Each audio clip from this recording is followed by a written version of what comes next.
Commissioners, the meeting is live. Good morning. Welcome to the March 13th meeting of Riley County Commissioners. Please stand and join the pledge of allegiance. Pledge allegiance to the flag of the United States of America and to the republic for which it stands, one nation, under God, indivisible, with liberty and justice for all.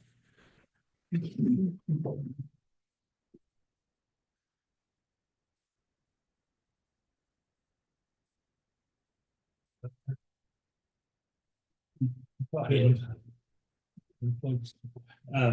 public comment? No. Okay. Well, a little bit going on this week, I guess. Monday afternoon, attended the county officials luncheon here in the BOCC chambers.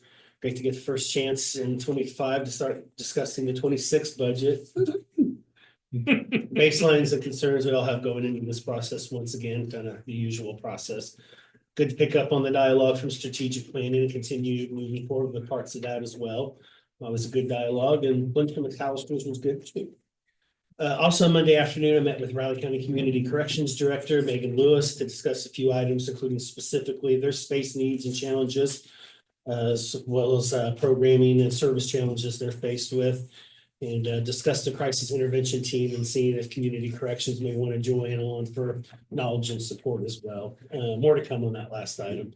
Appreciated Megan's time, had a very good conversation and dialogue there. Tuesday afternoon, I met with Riley County Noxious Weed and Hazardous Waste Director Mike Bowler out at their offices. Took some time to discuss what's going on and what's coming up in their department, the current 25 budget for them and the upcoming 26 budget for them, as well as personnel and just other related items. I always appreciate the time spent. We always have a really good dialogue when we get a chance to make it out there. Wednesday, had our annual township meeting out at Potroff Hall. As always, it was a packed agenda, including call of order from the chair, Galen Hoffman, Riley County Township Officers Association. Is that what it is? Okay, I only wrote down the acronym on that. So Officials, township officials. township officials, yeah. Also heard a welcome from current chair of the BOCC, Greg McKinley. Had a presentation from Mike Bowler on spraying roadsides, an update on KDOT projects in Riley County by Matt McAprang. Township administration overview by Daryl Lutz from KAC. Kathleen Hensler from the museum gave an overview and presentation from the museum's perspective. Brian McNulty from the U.S. Corps of Engineers in the Kansas City District gave a presentation on the Tuttle Creek Lake dredging project. It was an interesting presentation. I thought there were several really good presentations. It was very educational, I thought. Yeah. There's some good questions that came with Daryl Lutz's. I guess he's the new roadside officer for KAC, placing what's it, Keith Browning. Yeah, More about people it, didn't Keith like Browning. the roundabout discussion or the plans. Especially the one by the dam, that was really interesting. Yeah. Yeah, it is what it is.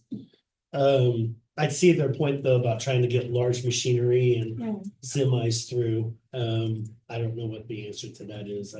Above my pay grade. So, but I did find that, yeah, I would agree with you, Rich. There was some really good, well worth the time yesterday. Finished with some discussion topics dealing with townships and the vote of some newly elected township officials, including a new association chair, which would be Pat Collins. And then, of course, lunch was catered by the farmhouse, which was good too. Wednesday night, attended the business after hours hosted by the Manhattan Area Chamber of Commerce at the new Manhattan Area Technical College Advanced Technology Building. That's a mouthful and a long acronym as well. Heard from President Jim Gannett, members from BHS Construction who did the project, and BBN Architects who designed it.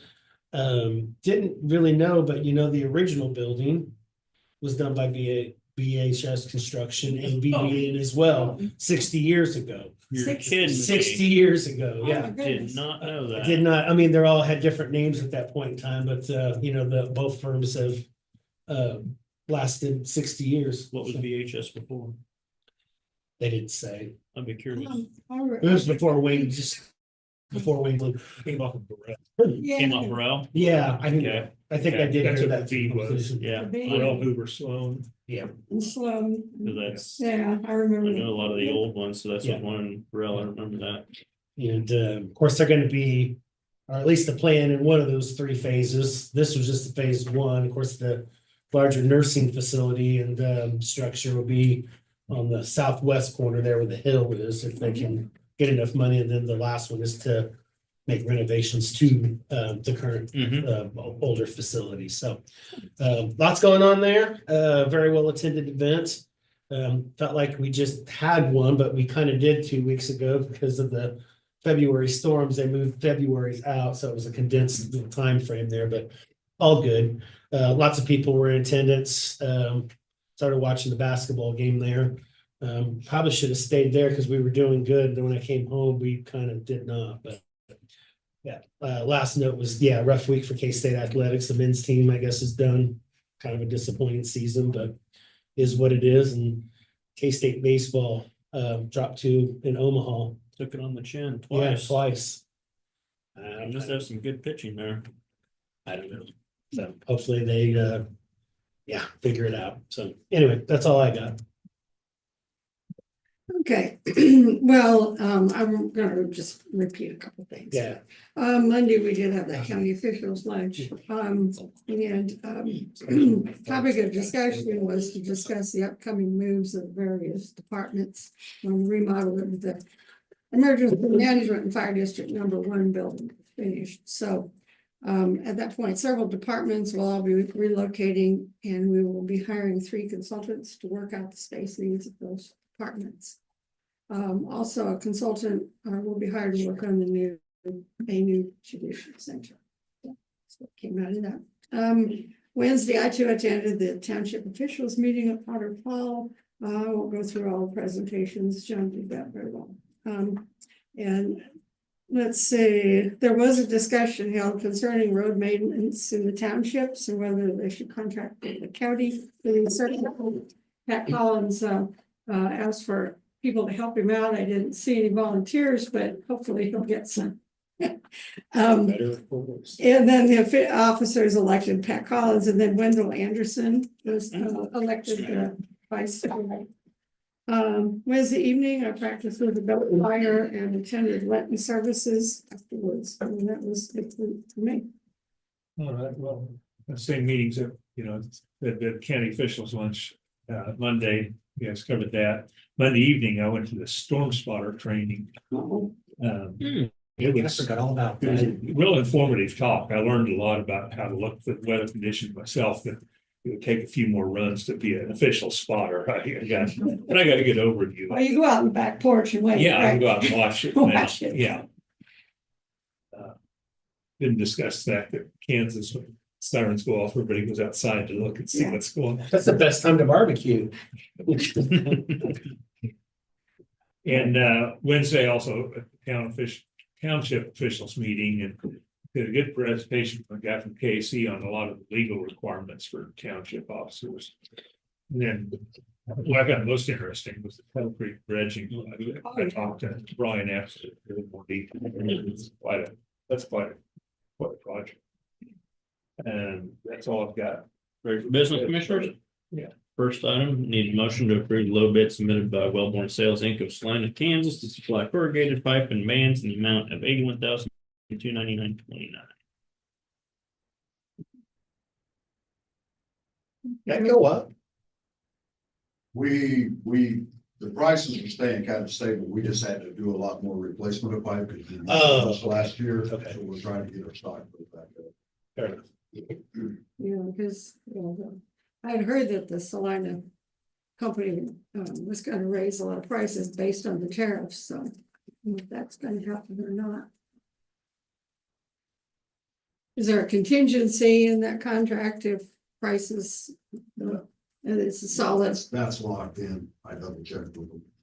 okay, good. It's probably stock they have on stock. Yeah. Yeah. Good. Okay.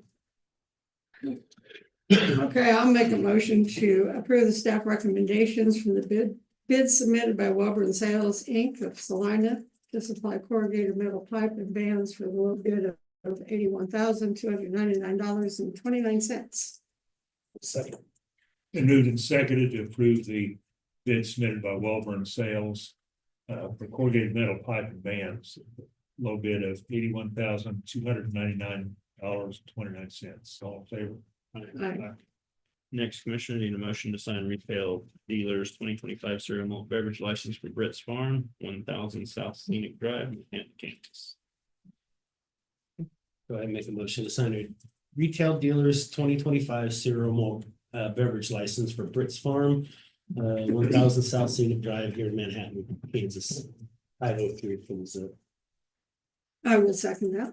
And moved and seconded to sign the retail dealers 2025 cereal malt beverage license for Britt's Farm. All in favor? Aye. Aye. Chair, please sign.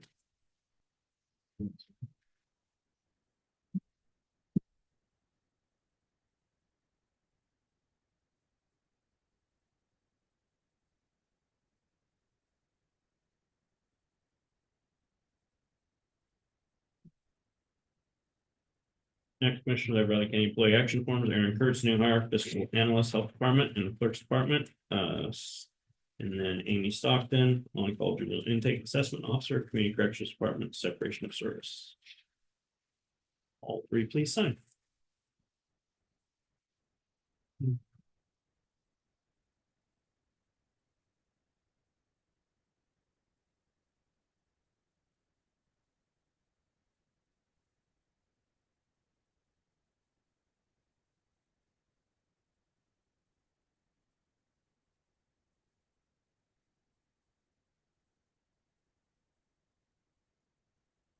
Commissioners have any topics for the joint city county meeting?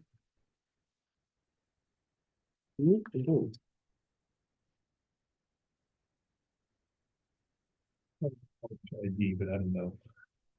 No, We must stir that up again or not.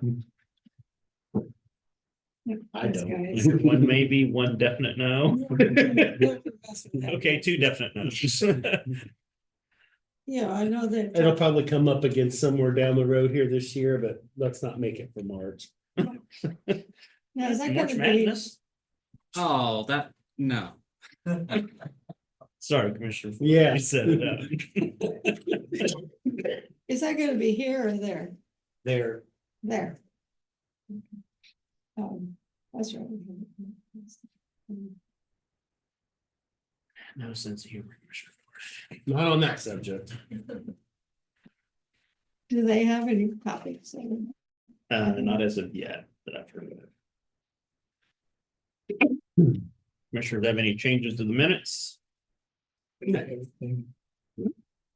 a motion? Okay, one second. I would make a motion, to approve the minutes as presented, March 10th meeting of the Board of Raleigh County Commissioners. I'll second. Been moved and seconded to approve the minutes of the March 10th County Commissioners meeting as presented. All in favor? Aye. Tentative agendas, look, Commissioners.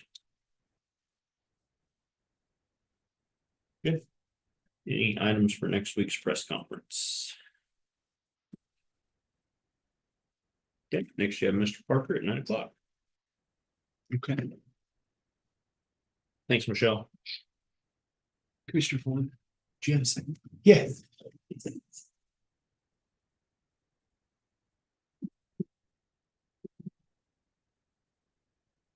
Jacob, how you doing? Pretty good.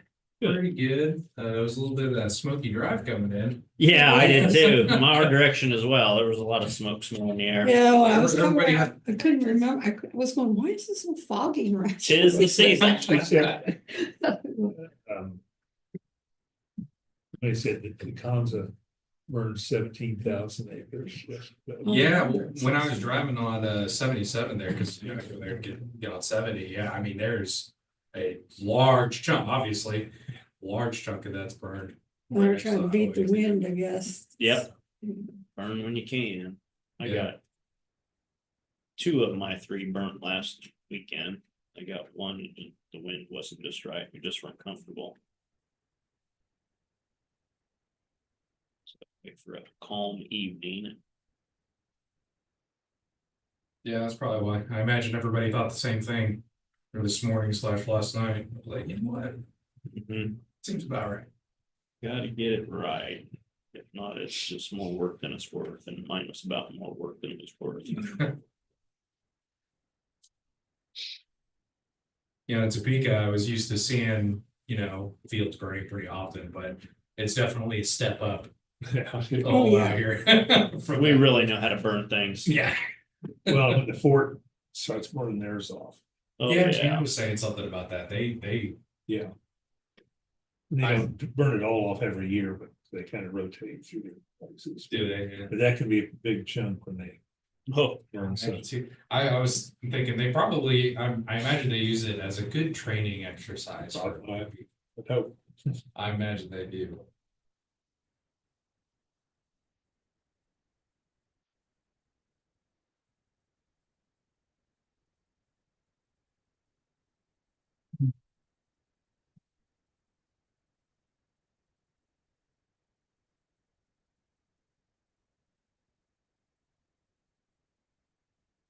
Monday, I'm just Mhm. dragging. Oh, really? I think it's still daylight savings adjustment. Could be. it really impacted me last year, and it usually doesn't, and this year it really hasn't, but last year I could really tell a hangover effect from the switch. This year I've been doing okay. And maybe it was the late night at the weather service. Yeah. Presentation. Could've been that. Jacob, it's a storm spotter now too. Oh, is he? Good deal. Yeah, that was really interesting stuff. Yeah. Storms start coming in, we expect you top of the building to warn us. Do it. We'll hold out the measuring, That's to an measure the wind. That's a thing I see. I worked with Fort, there's a lot of people and they come from Ohio and New York. And there was a storm, was that one that came through and hit out by the airport in 07 or 08, that tornado that came through. Mhm. They said, oh, the sirens went off. Well, I went into my office and pulled up radar on the computer and looked at it. And somebody came busting through the office. What are you doing here? Screaming, yelling. So we went over, there's a basement on, because we were in trailers. Uh-huh. But went over, this one building was only a couple blocks away. It sent us all over there. And all of the other people are all down in the basement and the rest of us are out there watching. Crazy Kansas people. Yeah. But then it did start getting it started getting a little green, which that's Oh, what yeah. when it starts getting a little, because I was talking to this one guy and I said, yeah, when it starts getting some green clouds, he goes, you mean like those? Yeah, let's go downstairs. And it didn't hit us, but it, just passed us at the airport. Goodness. Yeah, when I was a kid, it was like, oh. That green. Yeah, when it gets there, that's When it whatever gets that there, yeah, means, it's something. Tom meant to ask him, he didn't ever say anything about that. The only one I've ever seen was the big one, it had been about 90. And I was working security benefit right after college, speaking, driving back and forth, and got cut right where that old Stuckey's is. It's now a gas station and stuff, but it was just to the east of there, and it come from the south, Big Old Hills, and it was a big one, and we pulled off under the underpass, and got off the road there. But yeah, I mean, for years you could see the tree damage when we crossed interstate. It was a big, That's what. it was impressive. The 66 one in Topeka went all the way through town. Folks built a house at Burnett's Mound up on that area. And 20 years later, you could still see the path because there was no tree, path through town, no trees. Yeah. Boy, does it mangle trees. Because you couldn't drive down our street. Less than a block away, house. Yeah, 66, and got Jardine too. Because Yeah. Eileen Kingworth lived there. Oh, Her and Doug were going to school. but ours, you couldn't drive down the street because it was, the old neighborhood with the trees all covered the street. They were laying on the street. It took, and my dad's boss let him and his helper bring a big flatbed, and when some people got out there and just started cutting them up, piling them on, and then Central Park, which was just a block away from us, they made into a big dump site. Because then it had gone through there and torn out most of the trees anyway, so they just let people start calling them in there. And then a couple months later, they set fire to it. Oh, really? Wow. Yeah, fire guys, fire Uh-huh. people On the stationed perimeter. around it, but. I mean, you can see it, I mean, you can feel the heat from our house, Yeah, I'm But- sure. Goodness sakes. but we were out south of town, you could see the. It burned for several days. So that would have been all sorts of stuff. Size of trees, the house things. All the- yeah. Well, that was only supposed to be trees. Only trees? Yeah, they were only supposed to be trees there.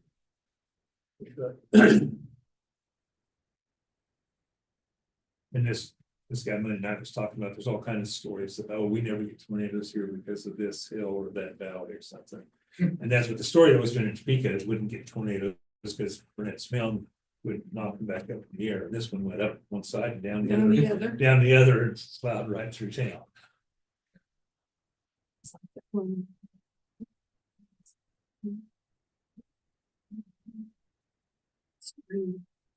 We went through Chapman, we came all the way through and kept bouncing through town, all the way through town. And then bounced up on the, went to the university and then went up to the country club. Tore a bunch of stuff you probably don't remember, but it was, I mean, you could see that path for a long time. Pretty much growing. Yeah. I think one Yeah, of the interesting statistics from that was that last year, was pretty average as far as the amount of tornadoes that touched down.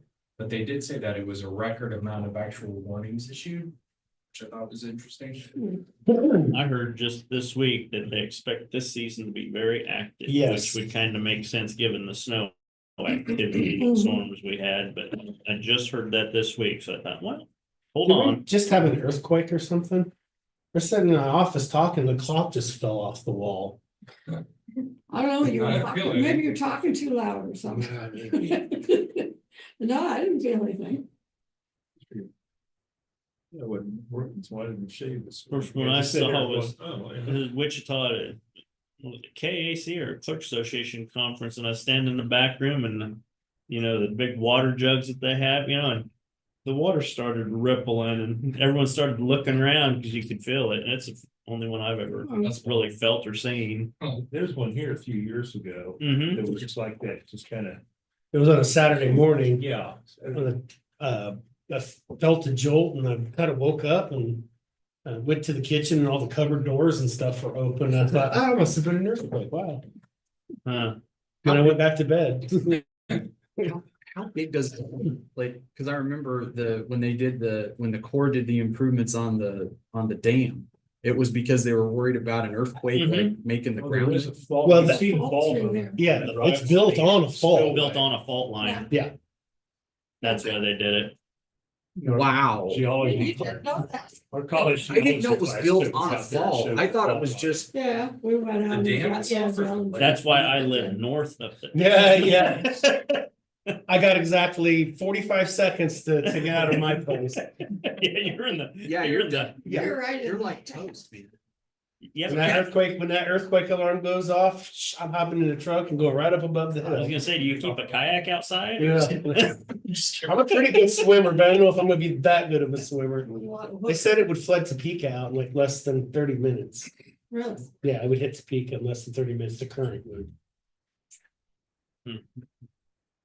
Because it would hit the river and then it would just. I thought it was interesting how they expect some of that sediment to go to the Gulf of America. Yeah, Yeah. Mexico. no, it's America. No, it's not. Just Google it. It's the Gulf of You can believe Mexico. everything on Google. Yeah, I don't Google already made the change, so it's real. believe everything on Google. That's Yeah. impressive, though. I mean, Yeah. They expect it to go that far. Well, that's what I was. Yeah, I was- Well, if you think Building about up it, if the it hits delta down the, there. if it goes to Kansas City and hits the Missouri eventually hits the Mississippi and then the Yeah. Mississippi hits the Gulf. Build up the delta down there. I'm just Yeah. glad we're sending more dirty water to Lawrence from to drink. Yeah. It's gonna get the water out of the river. Amen. Yep. Flush more, Lawrence needs more water. Yep. Oh, I can make a really good joke, but I'm just gonna leave it. I'm just gonna leave it. What?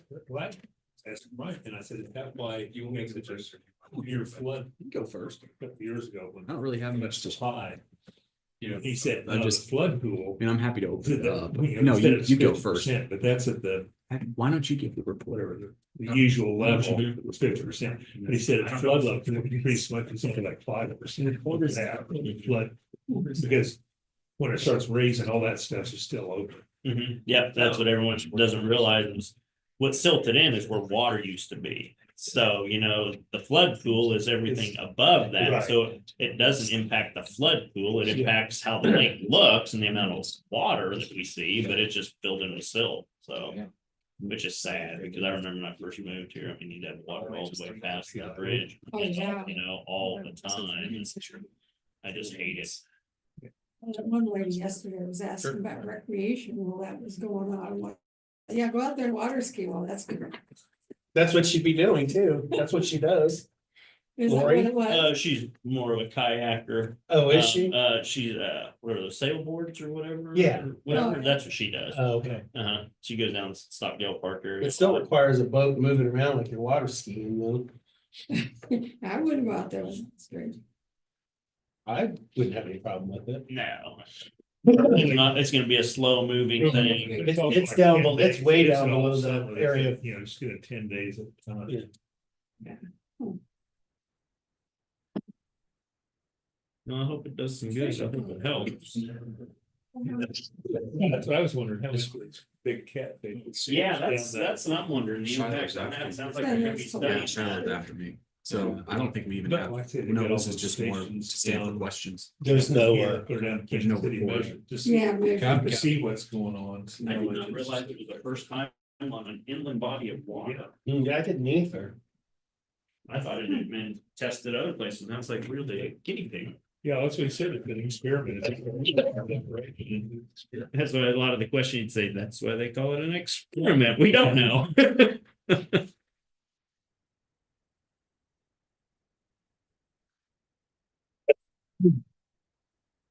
You see the doctor? I am on Monday.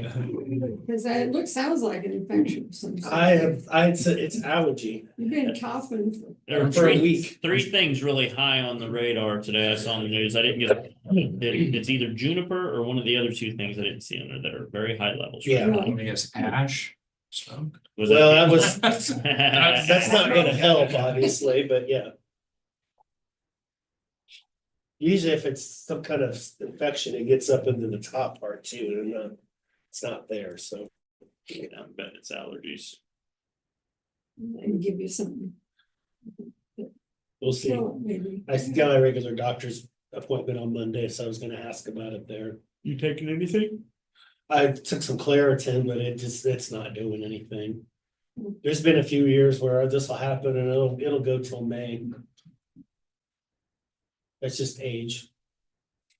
I know, it doesn't get better, I know. That's one It thing doesn't I go. have. My sinuses are getting better as I get older. I used to be.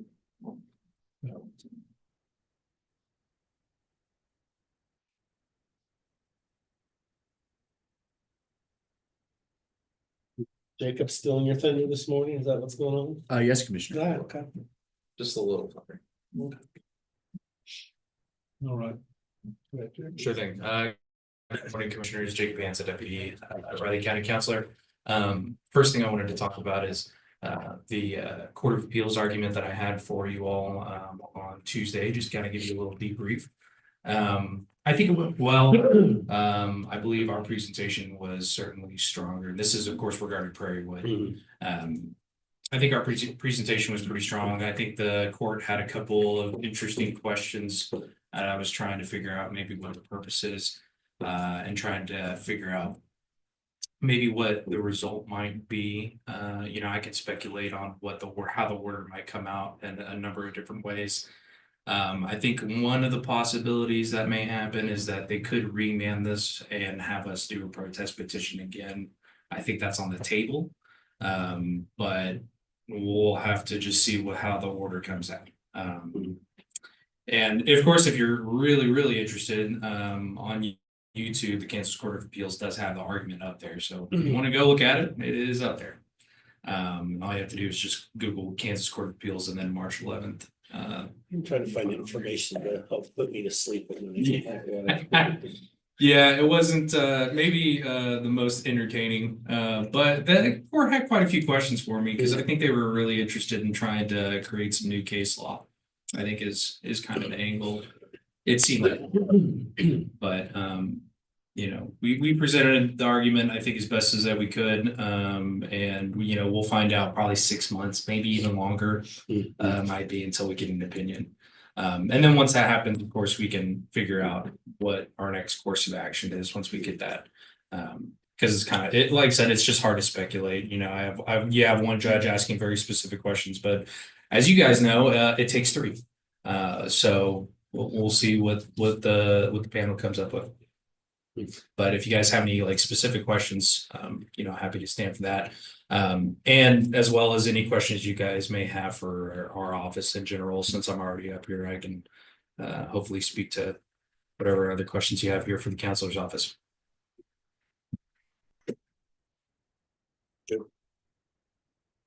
Good moment. The only thing I would add to his report is I was really proud of how well Jacob argued. Right, he did a great job. And the judges asked some pretty difficult questions to answer off the cuff.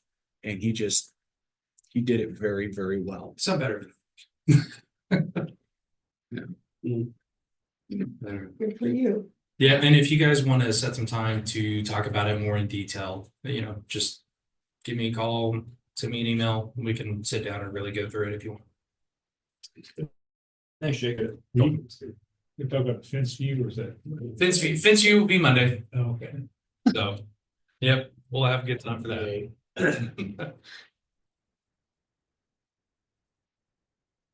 Good, next commissioners, you have bid opening at 9:20, you have a bit of a break. No. My friend. Thank you, Jim. Yep. Emails, well. That's No, really. Been something like what, 5 years and not a peep, and now they're like commonplace all of a sudden. Weird. Have we had our third yet? I've always thought that things that are depressing, like funerals, come in 3s, and I put fence views in that category. Oh, yeah, we've had way more than 3. Okay.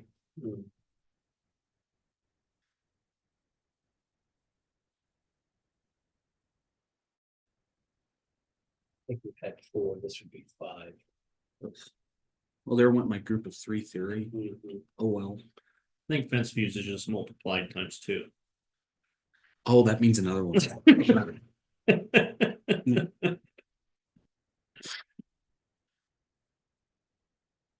I thought that was interesting discussion. I'm glad that, and we've heard it before, but when Terry Henry brought up, you know, the far north, how their valuations are going down, which relates to why townships can't afford to really maintain roads to the level they need to, but it's impacted because of, and Greg McHenry and I used to talk about this, all of these people out of staters buying land and not using it in ag anymore.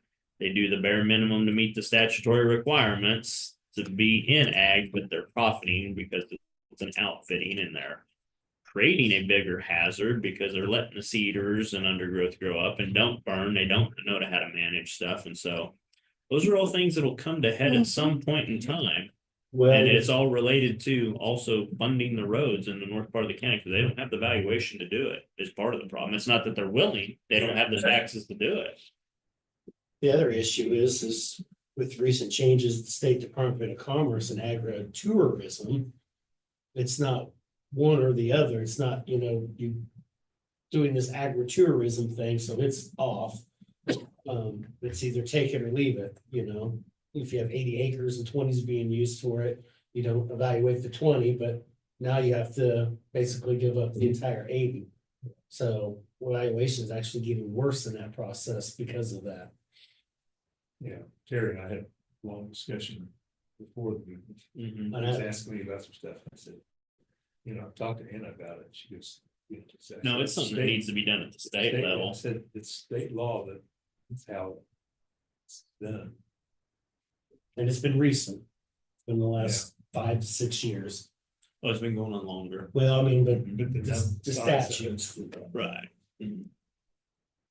that's the incentive for people to actually get into that nature of business. Well, there's some of that land that's probably gonna be coming up for sale. Yeah.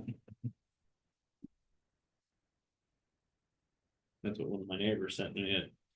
Sent him a text. I'd let him know about it because he had bought some land from this guy. Oh, You We know, talked about that. You know who I'm Bob talking Dixon and I about. were talking about that And yesterday he too. goes, well, we might get to buy some land back. Yeah. Probably cheaper than we sold it for. Cause yeah, that guy just had so much money because he had been contacted by a lady that was in real estate. Said, hey, I got some that might want to buy your land. This was 10 years ago. And he said, well, it's not for sale. And she goes, well, he's got the ability to buy it. She goes, here's what he'll pay. He goes, well, I'm not married to it.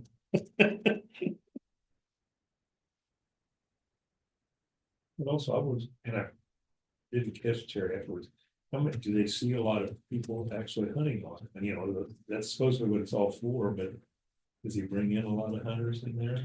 Well, it's like I have one next to me, Darcy Coons. He has an outfitter that leases his land to do it. And, you know, a lot of times people don't because they come in early in the morning, you know, before light and they drop them off. And then you don't see a vehicle there because they drop them off and then they come back and pick them up. And so, and it's not like pheasant, a lot of them, you know, it's big game. So it's generally one hunter at a time, you know, but they get big dollars for those one hunters for sure. I just wondered how that picked Riley County to start. Oh, well, we're known nationally to produce, Kansas has, and early on, there was a time when several very large bucks have been harvested in North County and in this area. And it doesn't take long to get out, you know. Doesn't take long to get out, and hunters know that because I'd been pretty successful there and some pretty good ones a couple years. And a friend of mine back home, I'd send him pictures. I don't share that stuff with many people. Then he says, we better not let anyone find out because they will. People move in and come in and say,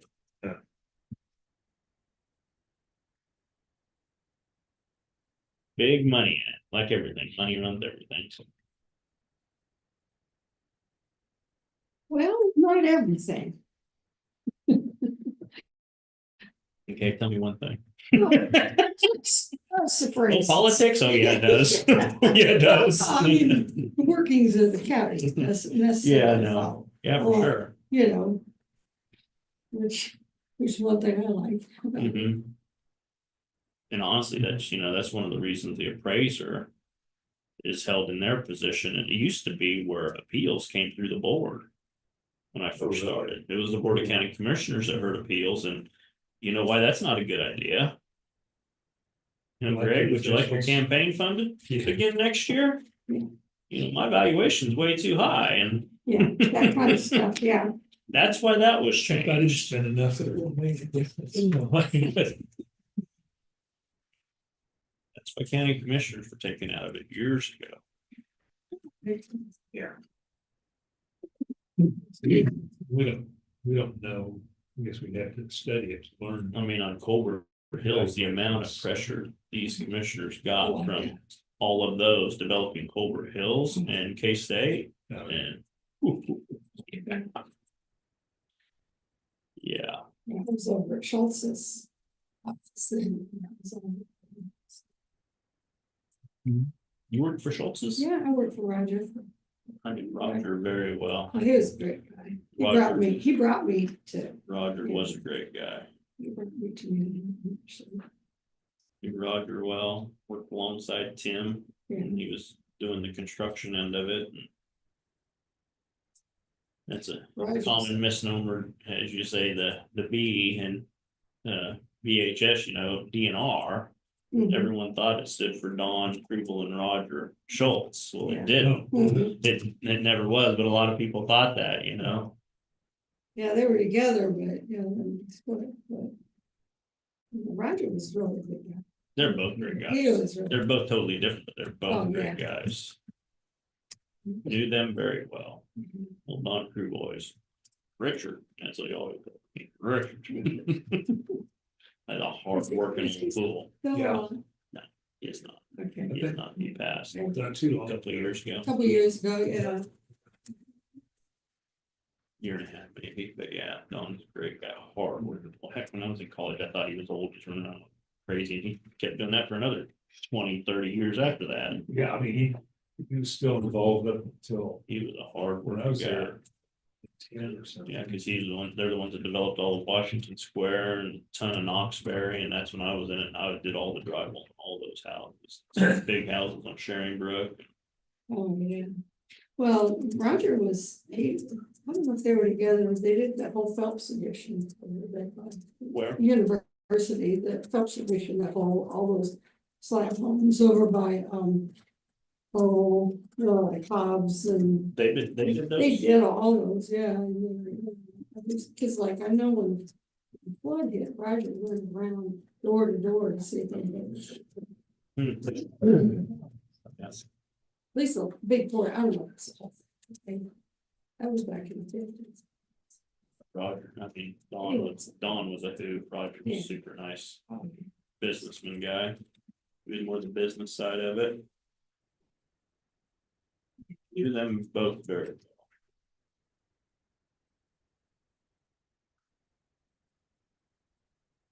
Son actually ended up working for him in college and built houses.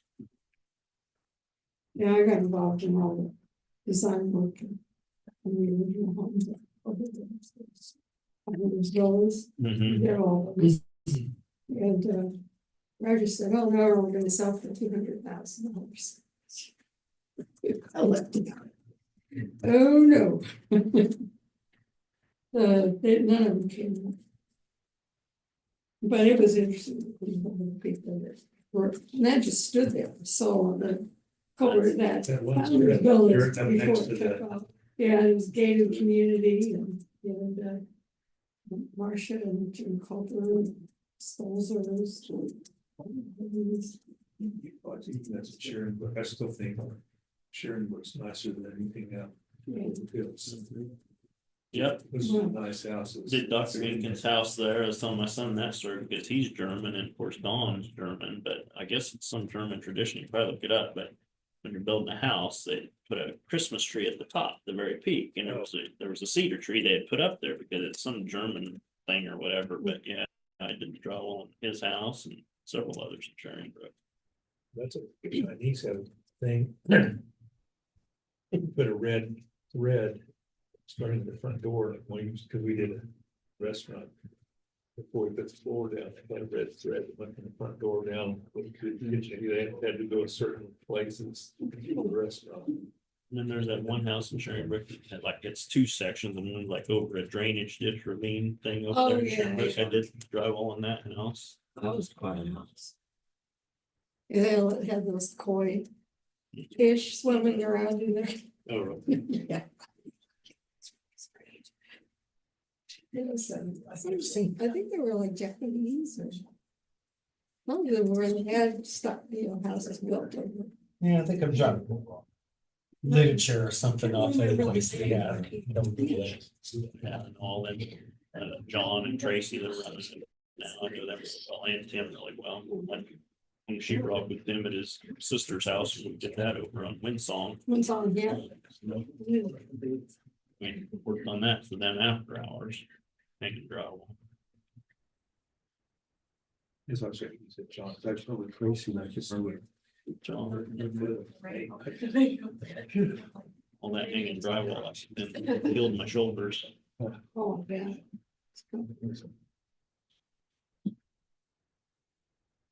Go ahead. I'd much rather finish drywall than that. And we did it both. We did everything. All but our own work. That's how I got the job, because I worked at Mead Lunch Bar. And the guy that taught me drywall, it was me and one other guy, and he's over in Flamingo. Looked like an old hippie then, biker back then, big old guy. And when you delivered drywall back then, we'd get paid by the foot. And so it didn't matter how quick or how long you took it, you got paid the same amount. And him and I could bust it out. So him and I we always got called to deliver it because we're fast and we make really good doing it. And that guy saw how hard I worked. He said, "Hey, you want to go up?" And that's how I got into drywall. Been 3 decades ago, 3.5. More than that, 4 by now.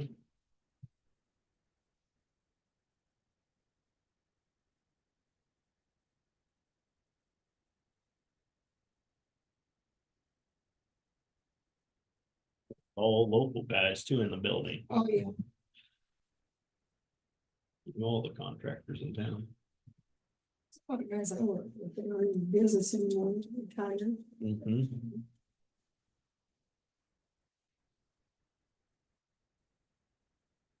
Oh, John. Wonderful. No shout out. He is wonderful as John. That was always one. Great. It's hard Right to be after as good as surgery. John. It is hard to be as good as John. There's got a smile. Gotta set a standard for somebody. All of us, you do. All of us, you said. Deep to that.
I'm just kind of slow this morning. Send it something an hour later. Yeah.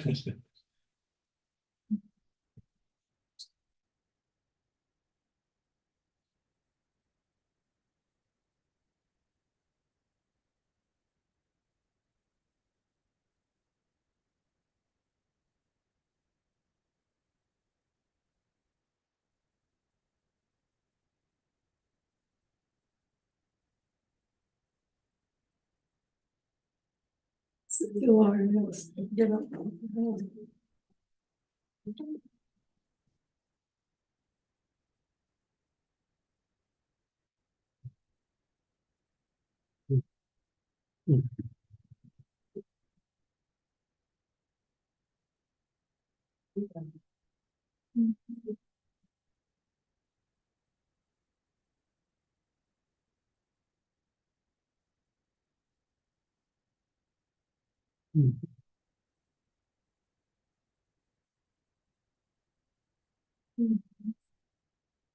Right.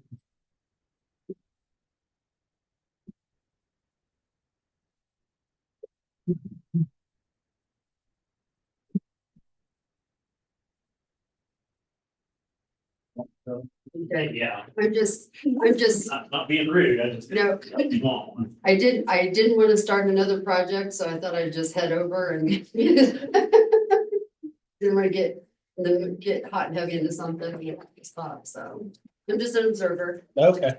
Are we ready? Yeah. Okay. Okay. I guess we're starting off with a tandem axle dump truck bid. First one I have is from Rush Enterprises out of Kansas City, Missouri. It's not easy to open.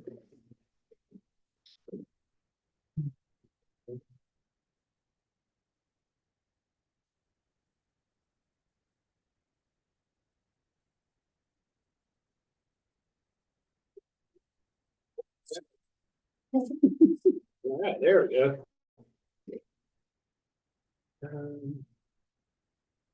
Thing I need to look at in specifics, Alvin? That should be that. Okay. Page in the price, yeah. Okay. Seeing one total bid unit here of $272,797.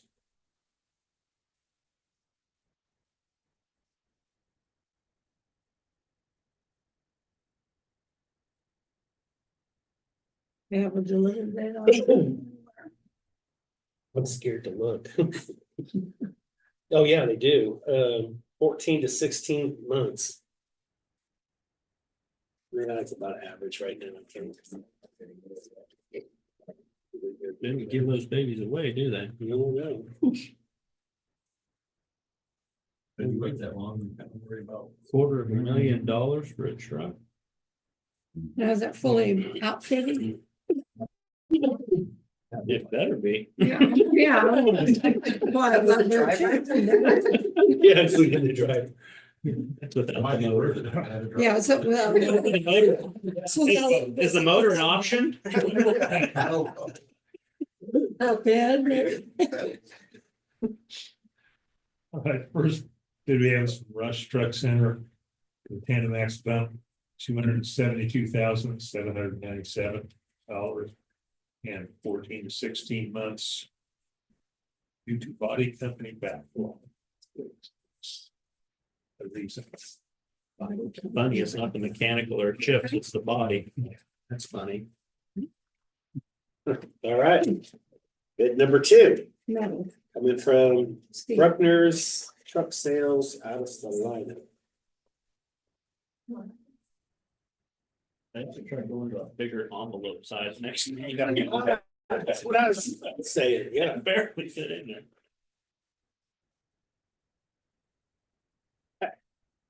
A total bid on this one of $277,527.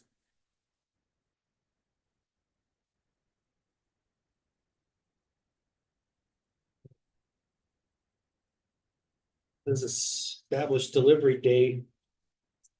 Fourth quarter of 2025, That's not bad. might be the end of the year. Interesting. That'll give you something to think about. Yeah. But I'm not making the recommendation here. Guess it's how bad we need it at this point, huh? Is that $5,000 worth it or not? Yeah. Bruckner's truck and equipment out of Salina. $277,527. Fourth quarter 2025 for delivery.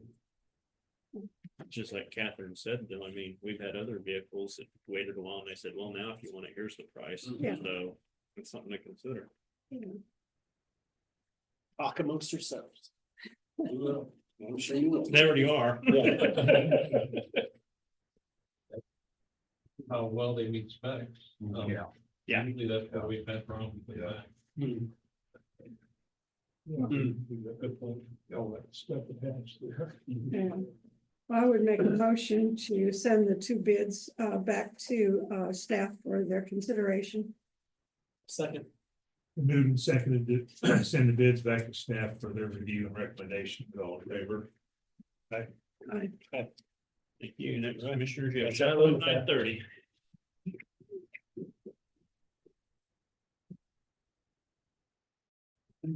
It's getting really hot. Good The computer's if getting it's- really hot. Doesn't. Here's some. Yeah, normally, yeah, it's doing it here too. Yours is really hot. Yeah, Yeah, mine isn't. The second. yeah, it's just Yes. Yours And this is. is not even that one thing, accurate. it's the office. It's gonna be wrong in like 2 days. If it starts smoking, Yeah. it's time to put it away. Call IT. I'll Russell first, but I'm. Yeah.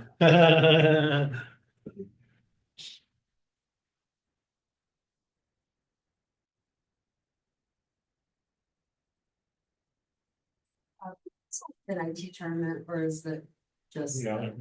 They do. That's a big question K State, whether they'll accept or not because of the transfer portal. Yeah, well, also I've heard though, that if you don't have a winning record, if you have a losing record, you're not Oh, really? eligible. Some people have said that's true or not true, but yeah. I was just curious, I didn't know if that was still a thing. Well, they whether started- we would go on or not. There's a new tournament in Vegas coming up too. I Um, can't remember what it's called. Crown basketball. Crown, yeah. Hmm. Invite like 16 teams. I mean, there's. They're all it's a Power 5 conference tournament. Records don't matter, I guess. mm, Oh, really? Yeah. Huh. They had us listed as a second seed in that tournament. Oh, really? oh. Okay. We're being told that we're not gonna accept any consolation tournaments, so I don't think we're going. Should, but just get all those youngsters, so, you know, Yeah. play all the youngsters, get them some experience. Yeah, Mhm. I'm just anxious to see where the girls go. Where they end up. Yeah. Well, they kind of slid fast at the end of the year. Yeah, that's unfortunate. The ranking is now that what NET ranking that they use, they're still 16 and my son's telling me one of the teams in Gotham, which is such a small school in a small town that they wouldn't be able to. They would have the, Mm, you know, facilities to hold okay, the whole regional. There might be two of them like that when I think about it. Which ones I don't really know.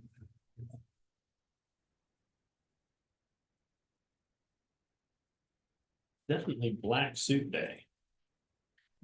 yeah. Johnny got the memo. I tried to keep him out of it. You made a mistake and hit the wrong John. Apparently.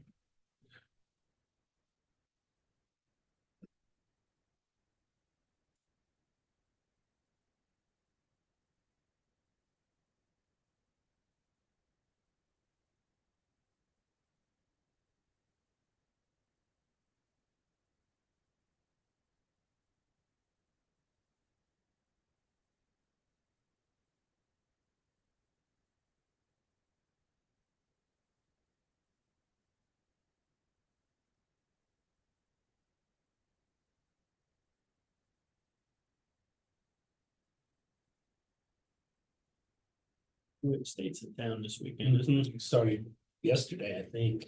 Heard like they expected $147,000 economic impact. That's nice. Traffic's gonna be bad again. They've talked about combining. I heard that. Combining a couple of, have two classifications of each side. If you did that right, you could do that. They say it'd take 8 games a day. Yeah. Would do, just start earlier, go a little later. Yeah, but all those places that have had one, we don't want to give up 2A, but Hutch didn't want to give up 3A either, I'm sure. That should be a matter of who's got the better facilities to accommodate that many people staying, you know. I would think we would. Or schools and Hutch.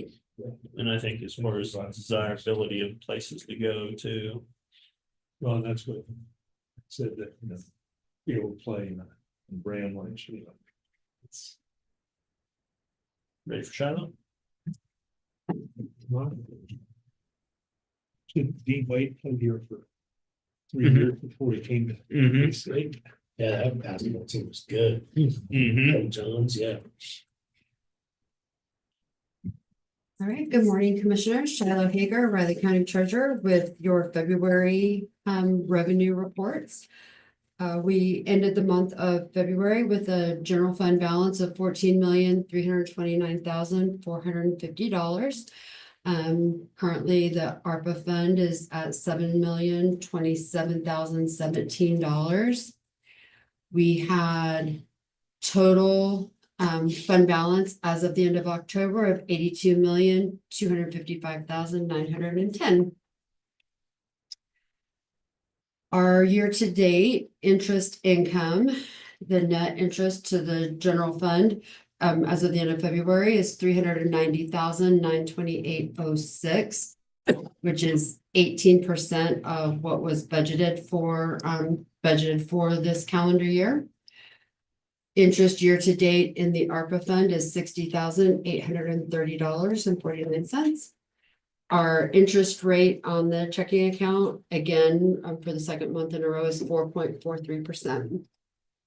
And we did not have any CDs that matured in the month of February, so had no investment activity for last month.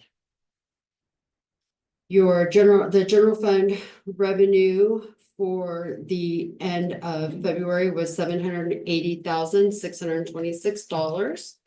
Which is 25% over what was budgeted through the month of February. Some areas that came in over sales tax, investment interest. And year to date, we have collected 45.63% of total budgeted revenues through the end of February. Sales tax that was deposited into the general fund was $201,922.45. You can see that's just about 3% less than this time last year. February sales tax represents December sales, so was a little what we retained was a little bit lower than last year. Year to date, of the $2.2 million that we have budgeted, we're just about 2% over budget through the month of February. The road and bridge sales tax amount was $241,460, just about 1% higher than this time last year. And that is running at 7.21% over what we have budgeted for this calendar year. And then this is the actual sales tax, total sales tax that was collected as the county. You can see here, year to date, we are 5.82% higher than we were at this time last year. In both. And comparing last month to this month, 2.26% higher than January. Nothing really to report on the division on how sales tax is coming in. Still pretty, just pretty the same, retail trade is our highest amount. Department stores down below is also, we see our biggest sales tax. This report shows how the sales tax, the total sales tax of $844,000, how it was distributed among the cities and the county. Any questions on any of that? Okay. We wrapped up our heavy truck and commercial season at the end of February. Our total transactions for commercial was just down slightly. I think a total of 175 or 200 transactions. Overall, through the month of February, our total motor vehicle transactions are just down slightly compared to 2024. We're still pretty busy, but it's just looking at the actual transaction data. The numbers are just down slightly. If you don't have any questions about any of that, I'm just going to give you a quick update on Senate Bill 119 also. So had a little hiccup come up this week. So it was scheduled to be debated on the Senate floor on yesterday it was scheduled, but they canceled that because the Department of Revenue has now come out of the woodwork, and they said they can't take a hit to their budget for what we were asking for. And so we had a meeting on Tuesday night, or I went over to Topeka Tuesday night for a meeting to meet with Senate and House Transportation. There was some representatives from Senate leadership, and they're working on an amendment to find, they think they can find $12 million. So the fiscal note that was presented on our bill was a $16 million hit to the state. So they want us to bring that down to $12 million. So I am working with some numbers because I can't match the number of transactions that that is saying that are done in a year. And so I'm working to see if that fiscal note is correct. But if we get this amendment passed that they can find that $12 million, I still feel good that we will get something, and I guess something is better than nothing. But we are definitely being very forthcoming that this is still a problem because it doesn't make all the counties whole. It doesn't make and there still might see cuts in services if we don't find a solution. So that's not the best news, but I wanted you to all be aware of where we're at this point. So any questions or? Like I say, it's not all been better than we've been. Yes, we're still, and we've got people to the table, and there was talk at this meeting then about just, it's kind of comical that maybe we need to revamp the whole structure. And We do. I said, we tried that in 2018 and you voted against that as well. So I also don't recognize this. If we cut services, they're gonna have to pick up the services, so sure. there's a fiscal impact there that maybe it's better to lose on the front end than it is on the back end. Sure, So- yeah. So, sorry, I don't have better news to No, report, it's okay. but we're still working really hard on trying to get something, so. It's Topeka. But yeah, so I will be back again next month, and as always, if there's anything I can do for you or answer, please, my door's always open. I do wanna schedule some time to Yep. come over and chat. All right, I'll look at my calendar, we'll figure it out. all right, I'll be here. Okay. All right, thank you. Thanks, Charlotte. Next commissioner, you have Chamber of Commerce at 9:45.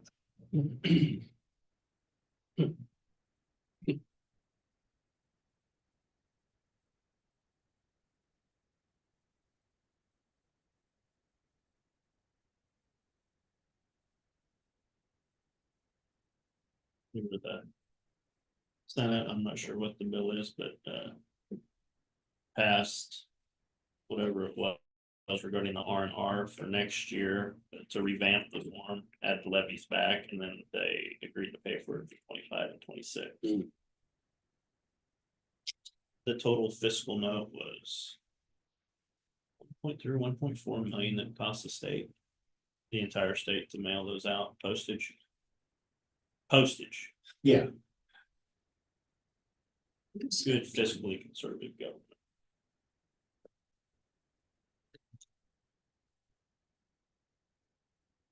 While I don't think 2396 and 5011 on the House side is gonna solve the property tax problem long term, we'll be debating the next greatest thing here in the next 3-4 years. Does provide some, I think, adequate change. But we're not willing to get to the core of the actual property tax issue. So it's just a Band-Aid over cancer. In my opinion, they should stay out of it totally. I mean, that's what you guys are elected for.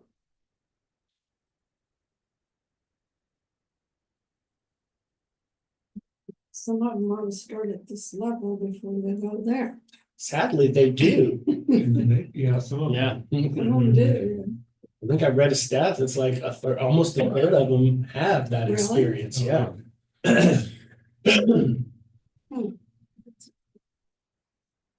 Wish it was more than a third. You know, I mean, it's the process is what it really is. I mean, you can have 30 years of county, city, school district experience and you go to Topeka, it's not the same ball game. First examples of that is he was such a fiscally conservative county commissioner in Potawatomi County. Richard Carlson, when he got to the state, was just hammering counties and cities.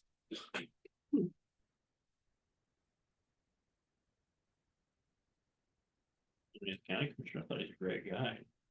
Did a lot of good things, and was fiscally conservative, but man, when he got there, it's like, holy moly, like a different guy.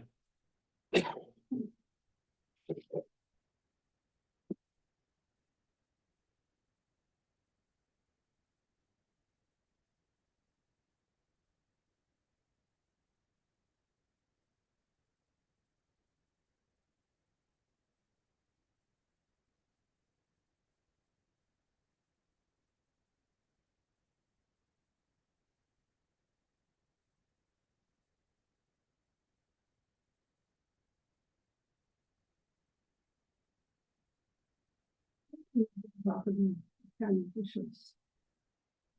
Which we didn't put Potter Fall in the park on. Something we need, after going to, I was being there yesterday, I went around and looked at all the cracks and I thought I looked at the park and I said, we need somebody to just draw a plan. The whole park. The city. But there was something coming up with the city and school.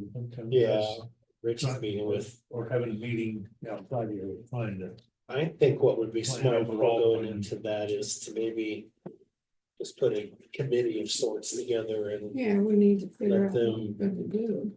talking about Seco.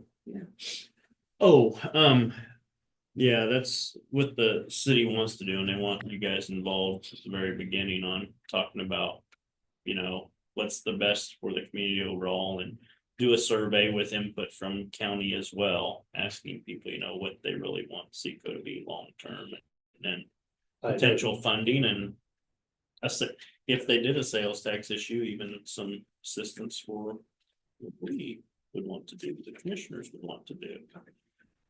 So, Well, they said on the radio this morning that we're gonna bring back the aquatic center. well, that's a Something- is big that part of the kinda- talk, but they're really gonna. From what they said, they're gonna take the lead on what the survey says. If the survey says, no, we don't want it, then focus on the areas that they want. That's the reason for the survey, but everyone knows with a certain group anyway, the aquatic center is, you know, it's the whole squeaky wheel thing. That's the big topic right now, but Mhm. not necessarily what the majority think, but the survey would tell you that. Also that. They sent out that. Estimated what the cost, you know. Cost to use it. How many people are gonna want to pay $10 a day to go? No, And that was, when I talked to Danielle, you know, that Danielle, that was part of the discussion, is to educate the public on, here's what it will cost to build. Here's what it'll cost to get in, and here's what it'll cost to continually subsidize it, and just to Mhm. have people say, is this what you really want your money to go to? Because there's no community at all that doesn't subsidize a pool, if you have, No, if they're very expensive. the latest letter that the editor the other day had said this. The school, the city, or you know, the S383, city and K-State ought to each share, go Mhm. together. That makes sense, but it still doesn't answer. I mean, you go through all the surveys and all that, it still doesn't say what we want to do with Potter. No. Everything. No, Fair and all that, so that's what I'm. Well, we thinking had a we group need to come look back, at. we did. Let's figure out what we want to do. Well, that wasn't to decide to do where to go or what to do with the park. That was what to do with the new K-State. So it was generally focused on one item. Here, this would be a focus on what did we do with Seco Park or not do with Seco Park, I guess, whatever. To have some kind of at least a foundational start before we start getting into design work and consulting and et cetera, et cetera. I think we as a county probably should talk about what we want to do. As we can, I know we're about to, is it 9:45? It is. Okay. I will say quickly, it all reminds me of my favorite story about a community survey. There once was a small town that did a survey about building a pool, right? And when they got back the results, 99% of the town was in favor of building the pool. They just forgot to ask one question. how are we gonna pay for it? Right. And then when they went back and they said, well, are you wanting to pay for it in a certain way? It was like 50-50, and they were like, not so much, we're Yeah. not, so we probably need to marry up. It's like, there should be a plan that we present, you know, as a community for, okay, we want to do an auditorium. What, does this work? Instead of just an abstract. Hey, yes, okay. Darren, how you doing? Good. You walked in at the right time. Hey, it is good and very relevant conversation. So, good morning, Chairman McKinley and Commissioners. Thanks for the opportunity to be here. Darren Solden, from the Manhattan Area Chamber of Commerce, gonna cover a couple things from the chamber end and a significant upcoming event we got going here in early April. And then Christian is not able to be here today. She's with Leadership Manhattan Group. Today was their rescheduled day in Topeka at the State House after getting snowed out last try. So so I've got some notes from her on a couple items to update on as well. So first off, just want to shout out to Manhattan Area Technical College. They hosted Chambers Business After Hours last night, and obviously just an incredible facility. Every time I'm in there, it's great to see what they're doing. But I think from a timeliness standpoint, tying into some things right now with talent recruitment and getting more people into some key industry sectors from an employment standpoint, like healthcare, like construction trades. You know, it's an important time for that right now as MATCA is ramping up capacity on some programs that new building allows them to do, but is also, it's the time of year where folks are signing up for next fall's classes and next semester's classes. And so we're doing some recruitment work and some promotional work on that through a statewide program called Higher Paths. I think some of you have heard Kristen Brighton present about that in the past. So we're leveraging that, getting out in front of high school students and young people, talking about careers in technical fields and technical education pathways for them to get into that. Also working through our own talent campaign to push that out. Allison Muth on our team has been out, and she's Leadership Manhattan today, but she's been out with a number of local high schools, not just in Manhattan and not just in Riley County, but up to Riley County, Blue Valley, Randolph, in Potawatomi County, with a couple different districts, and making sure that they're aware of opportunities that exist when it comes to technical education. So I think that's really an important piece of us building our workforce in this region over time, and I think we're very fortunate to have partners like MATC that are part of that. As I noted, Leadership Manhattan in Topeka today, a new component of that, which Allison touched on when she was here a couple months ago, is that there is a youth leadership program that goes along with that this year. So they're also in Topeka today. So those are high school students. That's something I think we may have the opportunity to expand that out to some additional districts and additional high schools going forward. So keep an eye out for that. But that program is going really well. That group was actually out on Fort Riley this last weekend. So on Saturday, they were out, got to experience No Life, visited Marshall Army Airfield, Irwin Army Community Hospital, the Fort Riley Museum, talked about service, talked about support systems available for soldiers and their families, and great opportunity to get some local high school students aware of that key driver of our local economy and the importance of the work that's going on out there. Noted a big upcoming event, and you may have heard from some of us at the chamber already about this, but I will hit it home again because I think this is the opportunity to be a really great thing going forward, and that is the MHK Professional Development Day. So that's coming up on April 8th. It's an all-day event. It's at the Manhattan Conference Center, runs from 8 in the morning to 5:30 in the evening. That's a full day of professional growth, networking, and development opportunities designed to empower professionals across industries, from emerging leaders to seasoned professionals and executives. There's speakers, there's different tracks, there's opportunities to engage with others, but I just want to highlight some of those 5 key themes or key tracks that are going to be part of that program. There's small business and entrepreneurship, there's leadership, technology, early career development, and community development. So there's going to be speakers and breakout sessions in all 5 of those tracks that folks can choose to be part of over the course of that day. And we'll be releasing some more information on speakers, on presenters that are part of each of those tracks here over the next couple of weeks. We have announced that the 2 keynote speakers, the luncheon keynote is Dr. Kay Monk Morgan. She's president and CEO of the Kansas Leadership Center. Haven't seen her present. She's incredibly dynamic. Obviously KLC does some really good work around the state, but Dr. Morgan is truly a very dynamic speaker. Will do a great job over lunch. And then the closing keynote at the end of the day is Travis Gopher, the head coach of track and field at K-State, so the new track and field coach. And he's not had the opportunity to see him speak once. He's incredibly dynamic, obviously one heck of a track coach, but also shoes to fill, pun intended. yeah, exactly. But that is very true. But heck of a track coach is you know, brought together a great staff here, but I think more importantly has some really good messaging around leadership and training and coaching. And so we're just excited about that day, as you can tell. I mean, I think this is going to be something that hopefully we can continue to do going forward. But kicking it off with this inaugural event, all-day event, would encourage any of you to attend if you can. You can find out more information on the chamber website. You can definitely, Jason Smith's Monday Matters this week was on it. So there's a link. If you go to that email, there's a link to the event to learn more and to register. To touch on a couple of the military things I noted, appreciate the attendance at the MRC lunch this month, where he had General Roan speak about Fort Riley. Obviously, a lot of things related to deployment. Some of that timing is going to be like for them over the course of the next 12 to 18 months, and that's something that obviously we're all paying very close attention to, and Christian's working closely with folks both on post but in the community to make sure that the impacts of that are as minimal as possible. Obviously, some other future initiatives and community partnerships that he highlighted there as well. I just want to commend General Roan and his entire leadership team there for being incredibly engaged from a community standpoint. I think that's really a positive thing for all of us. The Army's Chief of Staff, General George, was visiting Fort Riley a couple of weeks ago.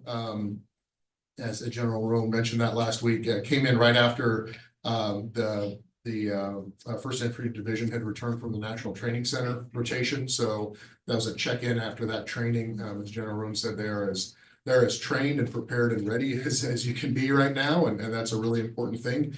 And so it was great to have the Chief of Staff of the Army here as well. And then also a recent visit to Fort Riley and to the community was Miss USA. So First Lieutenant Alma Cooper, who's the reigning Miss USA, visited Manhattan High, visited K-State. She spoke to some JAG-K students at the high school, junior ROTC cadets, K-State students, as well as some Fort Riley soldiers.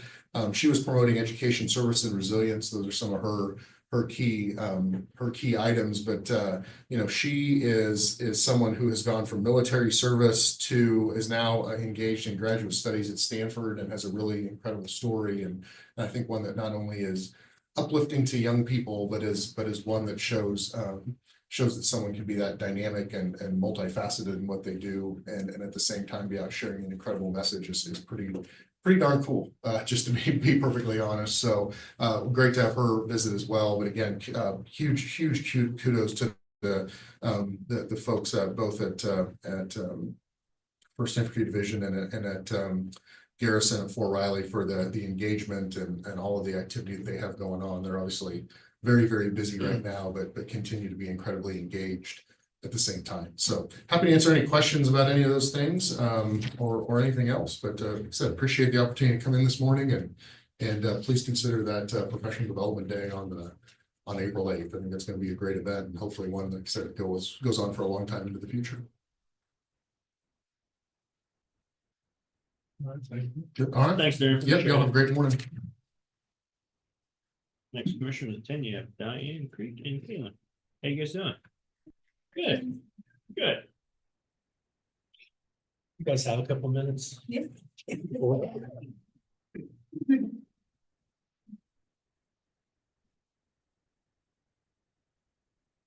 Darren, have a good weekend. You too. Back out here with the smoke settled in the valley this morning. Oh, yeah. Smoky drive in no matter where you came from. I was in the north this morning.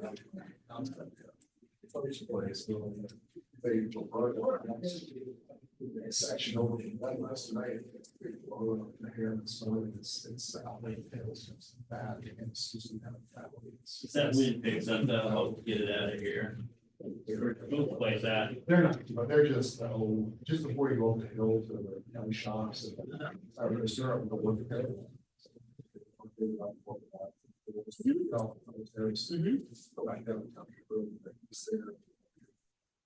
Yeah, you too. I don't even brother. He reached out.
Oh, that's.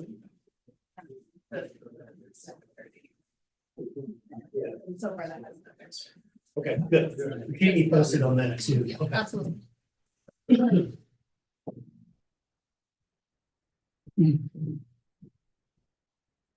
I'm gonna go out there today. Good, okay. Might not be bad for me to go out there and take a tour at some point in time too. I can't do it today, but Okay. something to think about. Yeah, just let me know. Okay.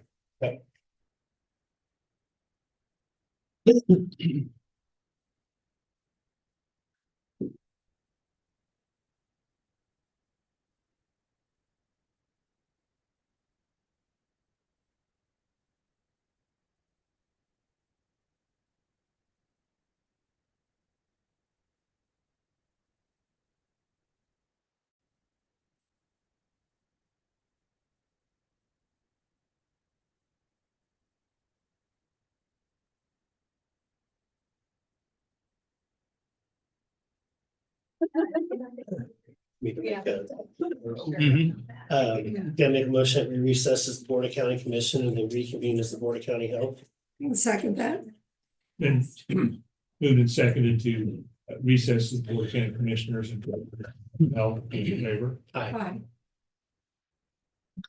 Good morning, Commissioners. Diane Creek, Riley County Health Department, Health Director. My allergies are killing me. Oh, you have no idea. You and Commissioner Ford. And I am medicated and I can't hardly talk, so. I'm gonna probably be medicated shortly myself. So I'll try to get through this, but, this is my, kind of my monthly, report of what I've been working on. We've been working on electronic health records. We have a team of staff who use our electronic health records. And we've been working with Bryant and Jacob to write an RFP with some of the other, for some of the other companies in Kansas that provide health records for other health departments. So that's going well. That should probably, the RFP should be ready, oh, I don't know, maybe in a month or so. We got done with our health department budgets. Brittany submitted them last Friday. You guys signed off on them on Thursday. So those are done and they're in the state system. So now we're just waiting to hear. Jacob and I went to the Washburn Tech job fair last week. I believe it was last Tuesday. There was a lot of CNAs that were graduating in May. There was a lot of EMS and EMTs. So we promoted Riley County with that. So that was pretty successful. Staffing, we hired a fiscal analyst. I believe she starts on Monday. So she's gonna do about a month of training down here with Brittany.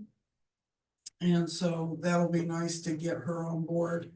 We started interviewing for a WIC clerk yesterday. Or maybe it was the day before. So Kaylin had well over 100 applicants. There was a lot. So hopefully we can get that position hired. There's a part-time Raising Riley clerk that we're looking at applications for. And then the FEP coordinator, which I need to do a request to post and refill that position. So that position, it works really close with emergency management and it helps, you know, if we have any kind of health outbreaks or anything like that, any kind of flooding or tornadoes, anything like that. So we really need this position. It'll be supervised by me. I'm excited to get somebody in that spot because it's a pretty big responsibility. There's no fiscal impact. It's in the budget for this year and for next year. So, and of course, I recommend approving the posting and refilling for the emergency preparedness coordinator position.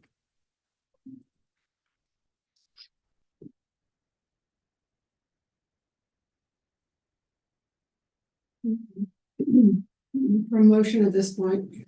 Prepare, okay. I'd make a motion to approve the posting and refilling of the public health emergency preparedness coordinator position. Second.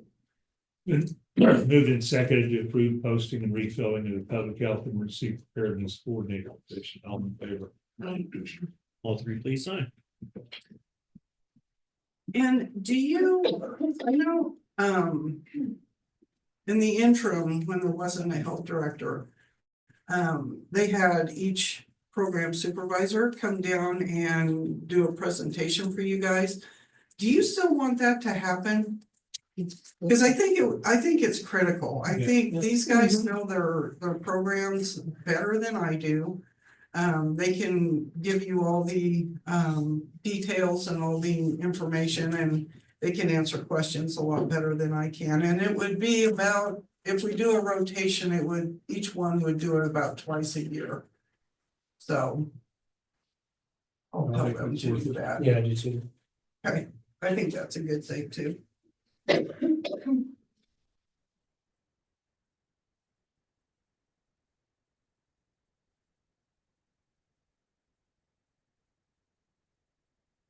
Any questions, concerns?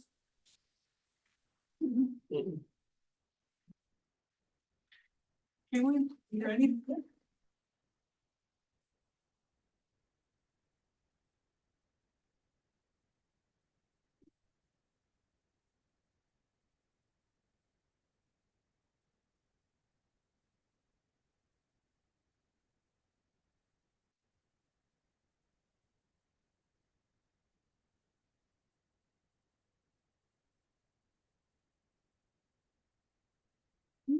Well, good morning, Commissioners. Kaylin Speth, Riley County WIC Supervisor. I'm here to provide an update about the WIC program. So just a few basics. WIC is short for the Special Supplemental Nutrition Program for Women, Infants, and Children. To be eligible for WIC, you must meet one of our categories. So a pregnant, postpartum, or breastfeeding woman, infant, or child up to the age of 5. Who has met an income eligibility and has an identified nutrition risk. So for example, a single parent with 1 child could make $18.20 an hour, working 40 hours a week, and qualify for the WIC program. WIC services include nutrition education. WIC participants are required to complete 4 education appointments per year. At least half of those are with our registered dietitians. Second, the healthy foods. WIC has the strongest nutrition requirements of any federal food assistance program. WIC clients will receive a WIC kind of debit card, and those have specific foods for that life stage. So usually food packages include dairy or dairy alternatives, beans, peanut butter, fish, eggs, whole grains, and a dollar amount for fruits and vegetables. It's an average of $800 per year per client is the dollar value of that. And we are just a supplemental program, so we're not meant to meet 100% of a client's nutritional needs. Next is the breastfeeding support. We are a huge proponent of breastfeeding. We provide education during pregnancy, referral to classes. We have breastfeeding peer counselors. We have a free breast pump rental program for our WIC clients. So if they're having a hard time getting a pump through insurance or maybe just need an extra pump, we're able to provide those. We are also a milk depot for the Oklahoma Mother's Milk Bank out of Oklahoma City. So approved moms can drop off their breast milk and we will ship it to Oklahoma City for pasteurization, and then it's dispersed out to NICUs. And then finally, WIC is a referral program. We refer heavily to our partner programs like MCH, Raising Rayleigh, the clinic for family planning and immunizations. We also do a lot of referrals for developmental screenings to parents as teachers, and infant toddler services. And also dental screenings. We do a lot of referrals for dental care. So I wanted to provide a little snapshot of the funding. WIC is a discretionary program under the USDA Food and Nutrition Services Department. So we obtain funding through the annual appropriations process, starting in the agriculture appropriation subcommittees. You know, this timeline has never really happened recently. So Don't plan it on in the future either. Yeah, idealistic. So right now we're working under the continuing resolution that expires tomorrow. The National WIC Association did have a monthly update on Wednesday. So yesterday, stating that the House proposal is the full year CR, and it also includes an additional investment into WIC to support the projected caseloads. So we'll wait and see what the Senate has to say. Okay, so then at the state and local level, states receive The USDA grants quarterly. And this is split into 3 categories. There's the nutrition services and administrative fund. That accounts for the staffing, breastfeeding, support, administrative costs, and that's what we see here at the local agencies. There's the food grant, which is the majority of the WIC budget. That is to pay for foods redeemed at the grocery stores. So here, local agency, we don't see that transaction of money. And then a very small percentage would go towards infrastructure grants. So state agencies will provide local agencies a baseline of allocated NSA funds when the contract is due. The state has provided, the last couple of years, provided conservative numbers with an expectation that local agencies evaluate expenditures and then come back for a mid-year adjustment. I have talked with Brittany and Diane, and we do anticipate that we'll ask for a mid-year adjustment. That mid-year adjustment period is from April 1st to July 5th, and we'll bring that to you once we confirm those numbers. Brittany and I work very closely every month to submit the monthly affidavit of expenditures for reimbursement. We are required to spend 16.7% of our allocated funds on nutrition education and then a set amount on breastfeeding support.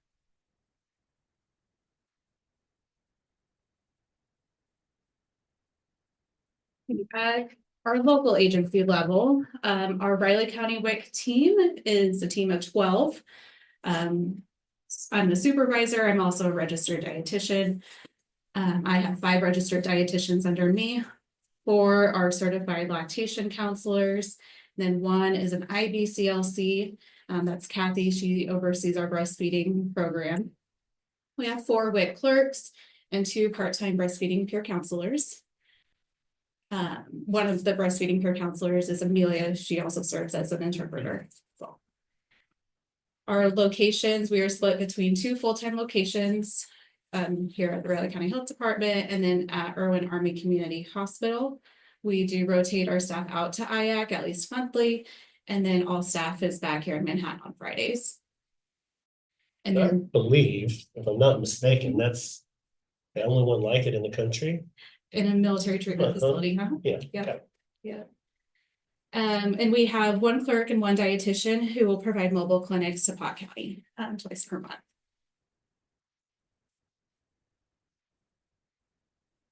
I have some participation numbers. So these are average monthly participation numbers for this current fiscal year.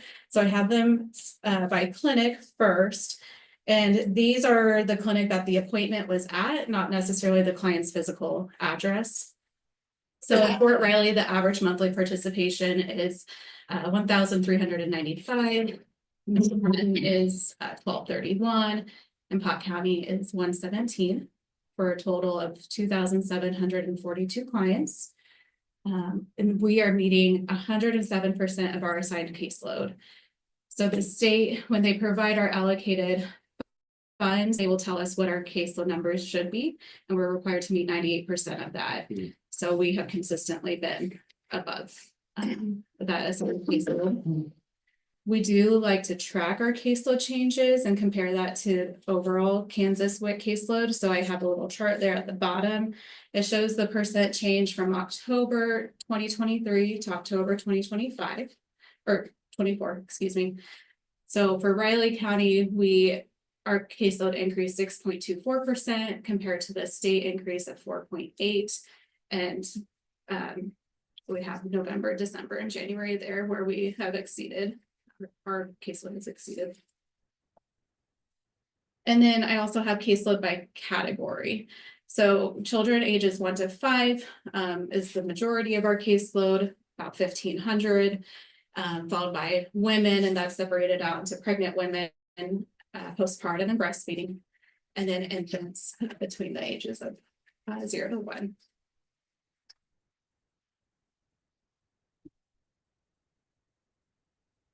Here is a snapshot of the economic impact of WIC, considering the dollars spent at the grocery stores. Riley County oversees 10 grocery stores, 5 in Manhattan, which include the 2 Dillons, Hy-Vee, Target, and Walmart. The commissary at Fort Riley, and then 4 in Pot County. So the one in Onega, Westmoreland, Wamego, and St. Mary's.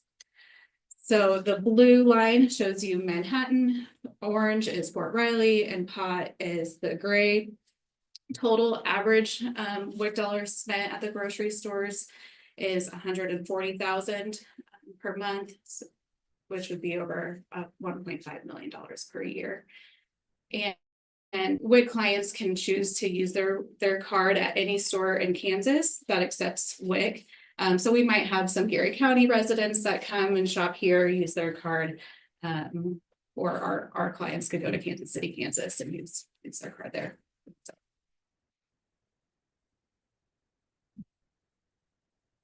All right, health impact of WIC overall improves maternal and infant outcomes, including fewer preterm births, reduced risk of preeclampsia. WIC participation improves breastfeeding initiation and duration rates, then also leads to healthier diets for children. WIC kids eat more vegetables, legumes, whole grains, and have a decreased intake of sugary beverages. Our clinic has sent client satisfaction surveys after appointments. And so we asked for the top behavior changes after meeting with our dietitians. And so the top that were identified were eating more fruits and vegetables, drinking more water, and trying new foods. I've clipped a couple of the comments. The check-in process is very easy. And when putting benefits on my card, they explain what is going on the card and make changes if we need to very easily. The clerk and nutritionists were very lovely ladies, super friendly and supportive. We did have some common themes of client suggestions. Participants want more variety of options to include protein foods, organic foods, milk alternatives. So I'm hopeful to see how the new WIC food rule will impact these food packages that we have. And I'll talk a little bit later about what the state is doing for that. And then other common suggestions were online shopping, being able to use the WIC card across states. That was probably a Fort Riley family. And then being able to use the WIC card at the WIC farmers or at the farmers market. Those are some larger initiatives that each state is looking at individually. And so this feedback is helpful because I'll provide this to the state as they're talking about modernization initiatives and showing how impactful it would be for our clients. In 2024, we were very busy. We had some major events. In September, we hosted the USDA and a delegation of Colombian officials. The purpose of this visit was for the delegation to learn about the WIC program, benefits and services. They traveled to Tennessee and DC, and we were one of K-State, Manhattan were one of their stops. We provided a presentation, a clinic tour. We went on a grocery store tour. And we appreciated Commissioner Ford's presence and support there. We also started a referral process with the IAC OB office. I have been in discussions with Labor and Delivery to have our peer counselor around up there. And then I reached out to OB. My thought was if we can catch WIC eligible families early, we can assess for breastfeeding issues earlier and already have that connection set up to WIC. In September of 23, we're able to get our referral form into their new patient paperwork. And so between October 23 and November 24, we received 648 referrals. 15 of those families were already active. 177 were determined as over income, but we scheduled and completed appointments for 184 families. So that had been a very successful initiative. And even though a quarter were over income, it gave us an opportunity to talk about WIC, highlight that we are on post, we are a resource, and while they may not be eligible, they may know somebody who is. And then finally, we had a few presentations. I presented with the state WIC office at the Kansas Division for Early Childhood Conference about modernization efforts. Kathy and Lori developed 2 poster presentations that were highlighted at the state WIC conference. Those topics included our partnership with the Power of Produce at the Summer Farmers Market and how we are obtaining measurements through hybrid operations. And then I also presented at the Military WIC Office Council meeting in December about our Fort Riley office and our outreach efforts there. We love to do outreach. The state is always impressed with our outreach initiatives. We attend the health department events, but also do trunk or treats. So that's JJ and Debbie at the left. They are tooth fairies every year at the IAC trunk or treat, and people have come to expect them. So we can't change costumes or tooth fairies. The middle is the 2024 community baby shower, the WIC staff there. And then JJ, one of our IAC clerks, she attends Victory Welcome every week. She goes up to centering classes to talk with expectant moms. And then we try to get into any community event at Fort Riley.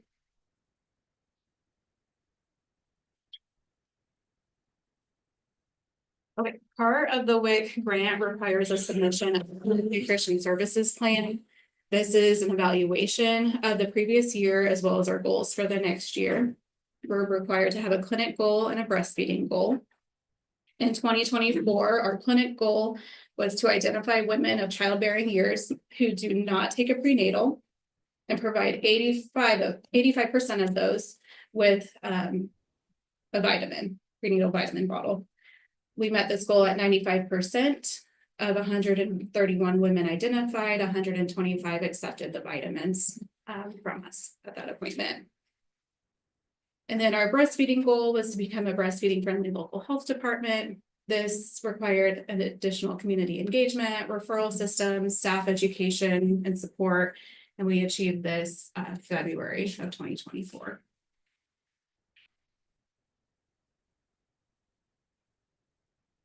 Okay, for 2025, we've submitted and received approval for our goals. Our clinic goal is to increase child participation in meal planning and selecting new vegetables. So this is more highlighting the application we're doing.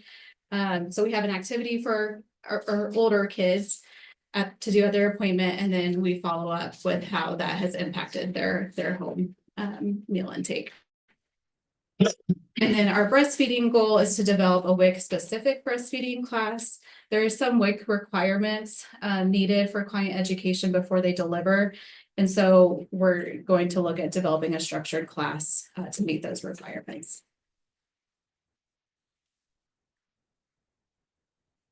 All right, looking ahead, besides the budget, food package changes. Like I said earlier, the federal government rolled out their new WIC food rule. And so state agencies had 2 years from last year to submit a proposal to the USDA for approval. So the state agency has been really great, really proactive in asking for local agency feedback. And so there is a food package committee that I'm on with the state to talk about changes, eligible items, and what we'd like to see, and considering cost containment as well. And then also I'm participating in modernization discussions with the state agency and other local agency staff. They're looking at implementing a texting platform this year, and then also just updates to our EMR to reduce staff and client challenges. And then finally, we're always looking at our outreach efforts and community partnerships and trying to build on those to make it more accessible and impactful in the community.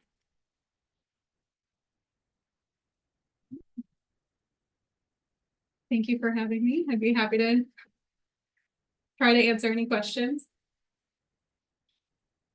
I was thinking too,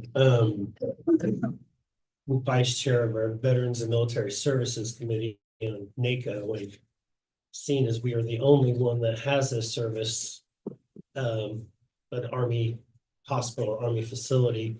You've given a similar presentation during one of our monthly meetings.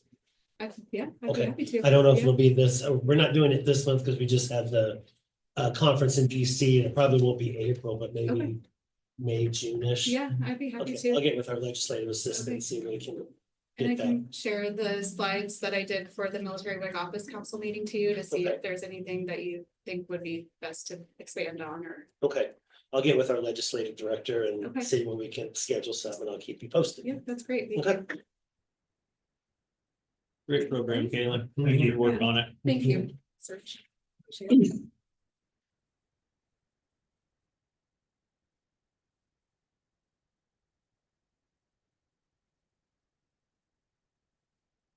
Go ahead, Bob. Oh, We gotta go in and out again later. Can Diane do that? Because it's just an out-of-state travel request from Breva later. Oh. I can probably do it if you Yeah. want me to I would do just, it. just. Yeah, it's while kind we're of, at- while we're- Yeah, and instead Good of- idea. I Yeah. like that. Scroll down a ways to get there.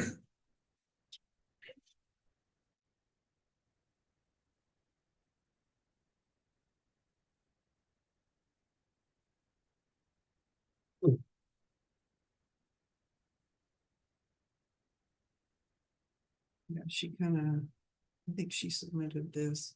Yeah, she did. It's A little just way bit down at the late. bottom there. Yeah, it's Diane. next to the last here slide. you go.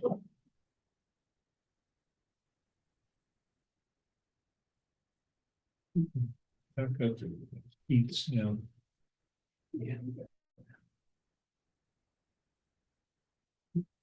it's right after this.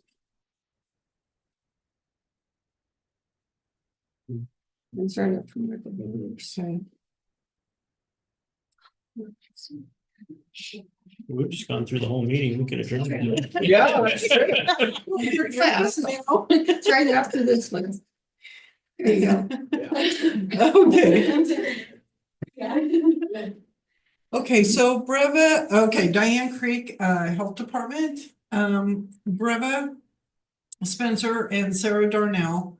Would like to go to the Postpartum Support International Conference in New Orleans. On July 8th through the 13th.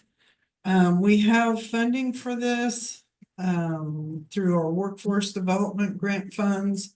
And so all of the expenses should be covered. So yeah, I think it'll be a good conference. They'll bring back whatever information they learn and share it with staff. I would make a motion to approve the out-of-state travel to the PSI conference in New Orleans, Louisiana for Breva Spencer and Sarah Darnell. I'll second. And moved and seconded to approve out-of-state travel to the PSI conference in New Orleans for Breva Spencer and Sarah Darnell. All in favor? Aye. Sure, Thank you. please Thank sign. you, Doug. You might want to let them. Yeah, I was gonna I'll let them down. know they don't have to So you come. can. They'll be devastated. I'm sure. They would. Probably, because they're probably gonna take the long way back, given how the weather is. Yeah, they really don't mind coming down here, so. I decided to walk.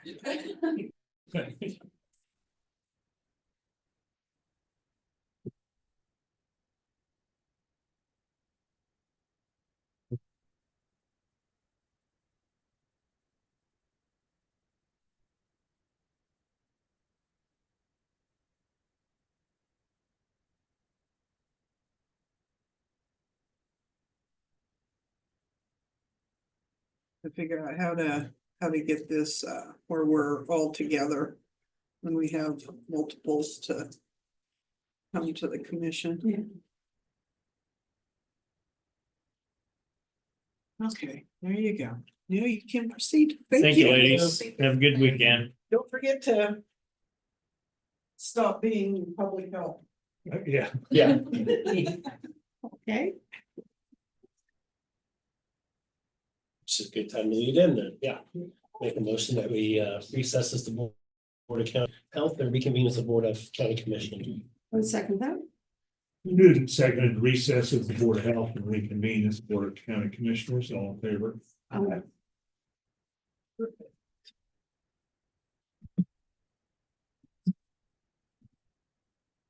Next, Commissioner, you have Megan Lewis, 10:45. little bit of a break.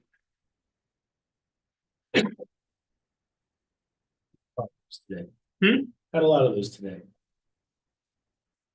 Sometimes it how it goes. Sometimes we get too much time, sometimes we get none. Yeah, that makes up for Monday of not having any time at all.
Being in a high place isn't a smart move this year. It's not a ladder, but it's a chair, I know. I'm not doing a show. Didn't he just fall off a ladder? That's it. He's. So now he's Find on. out doing something. That's worse to stand on chair. Yeah. If I hear you squeal. Call Elizabeth, get her to come over for a workers' comp claim. Call Dave Adams. Yeah, it's not OSHA approved. Yeah.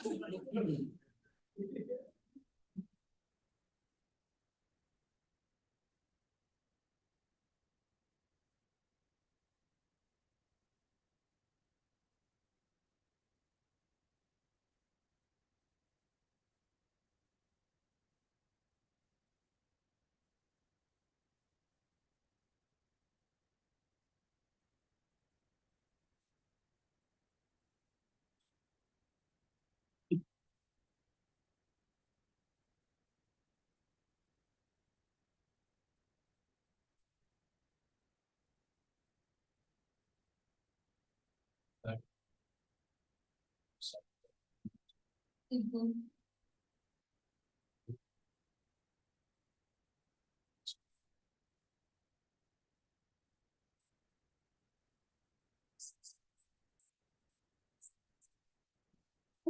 Is that okay?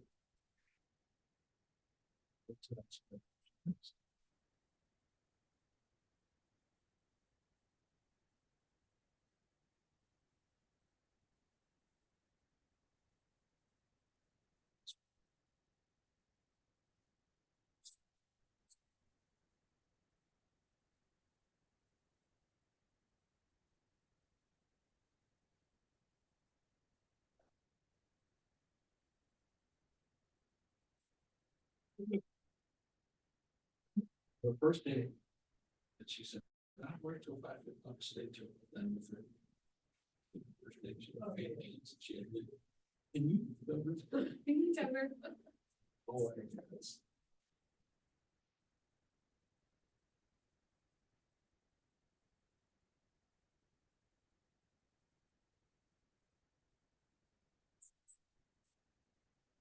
First Friday, I loved it. The whole time. And then it's like, I'm getting out of here, and I told everybody, and then this guy, he said his car got hit in the parking lot, and I was here till 12:30 trying to like look at cameras and stuff, and I was like, 12:30 is not that bad, I was like, but that's on me, cause I jinxed it.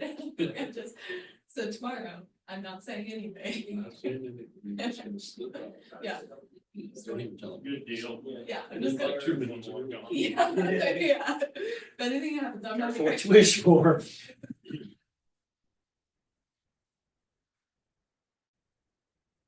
Well, my to-do list is getting awfully large these days.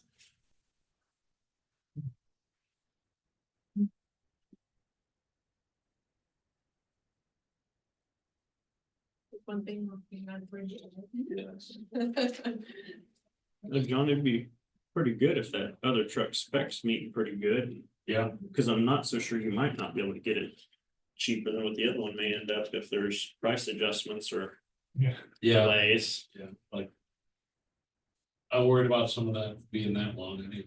Especially the truck body, metal prices and everything that's going on. The tariffs and that. Yeah, that's what I'm talking about, so. $5,000. Well, and plus you'd have it for another whole season to work with, 2 seasons to work with. You know, Yeah. just that in itself may be worth it. Yeah. Usually, though, they don't put a big enough engine in the max for us. Oh, really? What we usually spec, we'll have to see what they spec. Oh, okay. Yep, no, you guys will know. But that's why I said if it meets specs, you know. Yeah, that's what first thing, no, when I said that expected to be worth $5,000 to get it 10 months early. You get that much work out of it. Always wanted to have a Mack truck in our fleet, but they would just never fit. Usually they are. Bless you. Thank you. Quite a bit higher. Morning, everybody. How are you? Oh, having some house remodeling done, so. Oh, so not. Stressed out.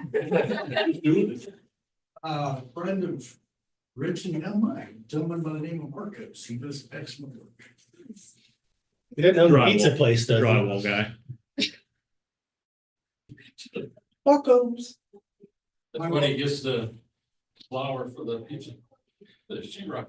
So it's not very good pizza is what you're saying. I've had some pizza that tastes like drywall, so it's not. My wife believes there's 3 steps to a remodel. Call the contractor, schedule the contractor, and pay the contractor. Those are 3 steps. I think she had some more and complained about what work they got. Yeah. There's other work in between those 3 steps, I can assure you. I hope so.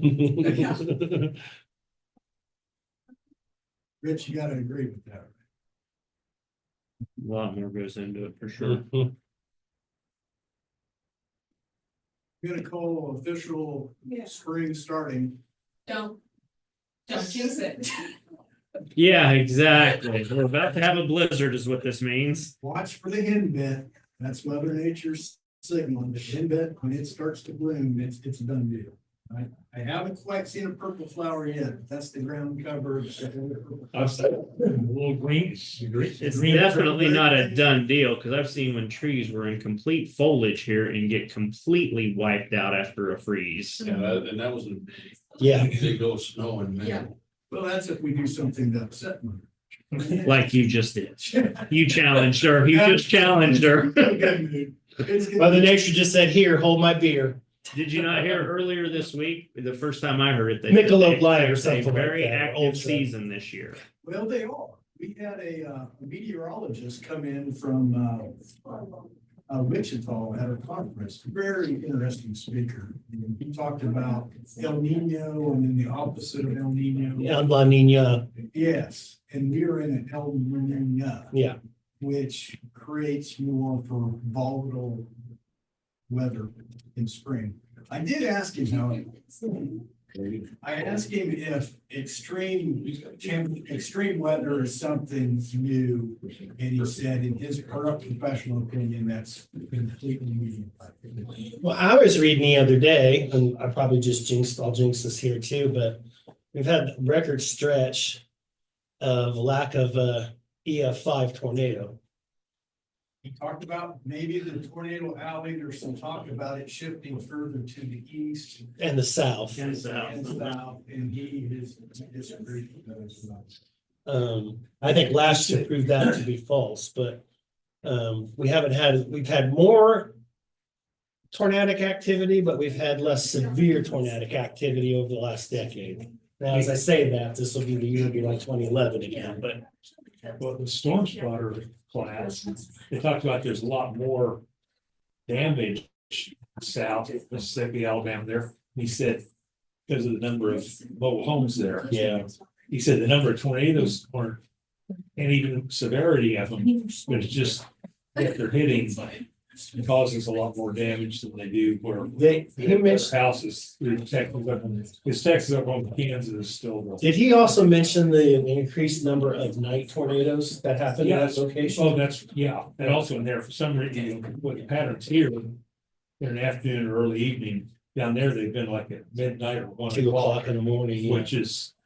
When people aren't ready for, One thing he mentioned that I didn't realize, you think with technology with Doppler radar and some other advances, you know where we still get 80% I wanna be more like that. accurate meteorology forecasting is from weather balloons. Yeah. There's 4 weather balloons launched in the state of Kansas every day, 4. And then they share that information across the state. Well, it's Texas has more than every state launching weather balloons. Yeah, it's because the weather balloons go up into the higher parts of the atmosphere and they can give you the right measurements of atmospheric conditions, jet stream, shear, and just the volatility of temperature differences. And then, Doppler radar can't read all of that. They can read velocity, things going towards the radar and things coming off the radar, but it can't give you that kind of 3D modeling. NextRad kind of can take all that and model it, but you have to have the data in order to model it, if that makes sense. And that's what those weather balloons do. Keep studying. I have. I still trust the woolly booger caterpillar more than anything. What about the Farmer's Almanac? It's not bad. It's not bad. On vacation. Historically, he did say a common question I always get is how can I keep my job when I'm only 50% right, 50%? He said statistically, he said my record's about 80%. Yeah. He said the hardest thing to predict, the hardest weather is snowfall. He said that's the hardest thing. Tell you what, they got it pretty close to 100% this year. They're pretty accurate this year on the snows. He was a really interesting. Feel like yourself.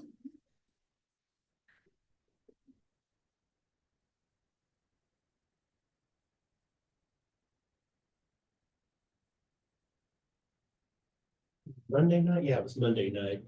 I was just flipping through YouTube, trying to find something to put me to sleep.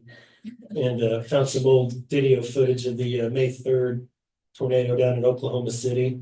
And from like start to finish, it's like 3 hours, but just how that started and how it went through and how it kind of ended. And it was just, wow.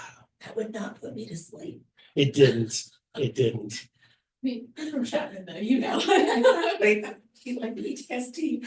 That was that F5 that they measured wind speed at 302 miles an hour and it went through Moore and Newcastle and Bridge Creek. And I mean, it just wiped out populated areas.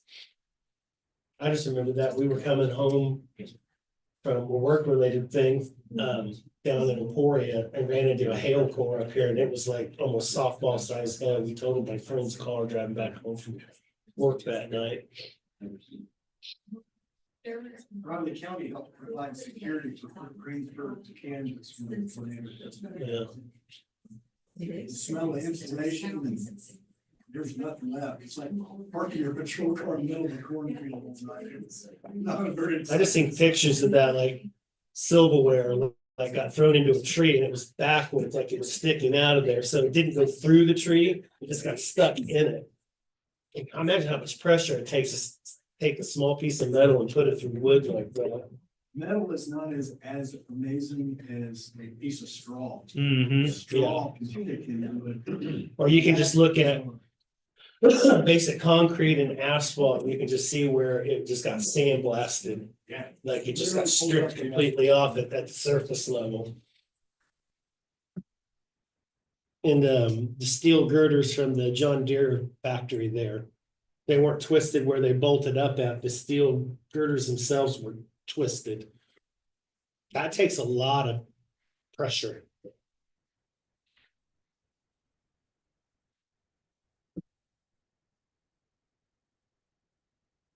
I know one guy, my brother-in-law told me up in Oldsburg, Shannon Creek Road, a little farther north past him, when a tornado come through and it was dark and he couldn't see it, and he just stopped on the road. And by the time it was all over, his car was facing the other way. Oh, on the goodness. road.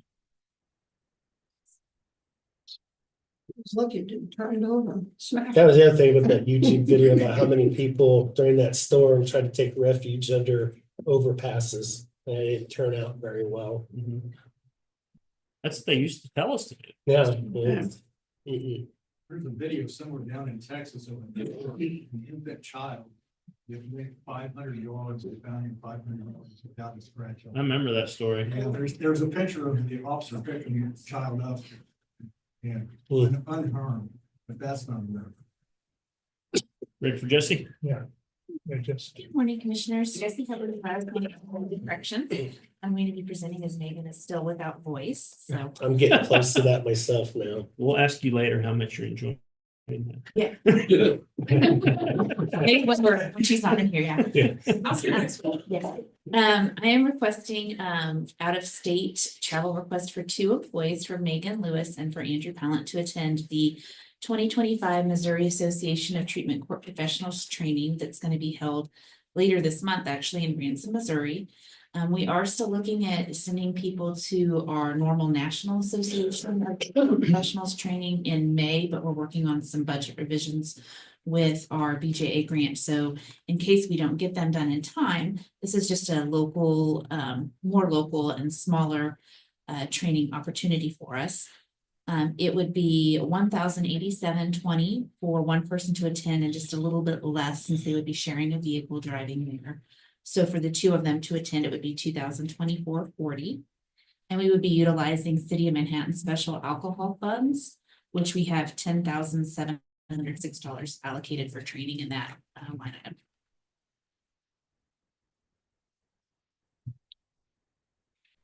Okay, I'll go ahead and move to approve allowing Director Megan Lewis and Intensive Supervision and Recovery Court Officer Andrew Pellant to attend the MATCP conference in Branson, Missouri. It's once again, Yeah. we're in, Missouri. it's not like in Pierre, North Dakota, or Branson, from March 26th through the 28th of 2025. Missed Missed the 2 in there. I would second that. Been moved and seconded to approve allowing Director Megan Lewis and Officer Andrew Pellant to attend the MATCP conference in Branson from March 26th to 28th. All in favor? Chair, please sign. Commissioners. Thanks, Jesse.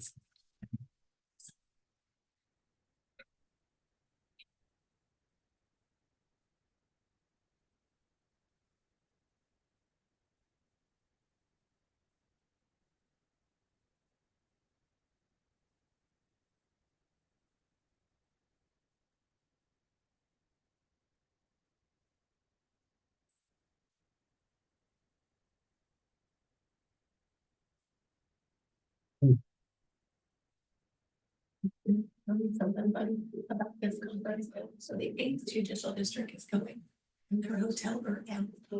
So they got a call saying, unfortunately, you don't have lodging because the hotel that you were going to stay at is gone. And it's this is a pretty big conference. I didn't know it's just for Missouri. They were able to rent cabins. Now they're all of them were staying in cabins. They're judge and their attorney, whatever. So I thought that was kind of interesting story.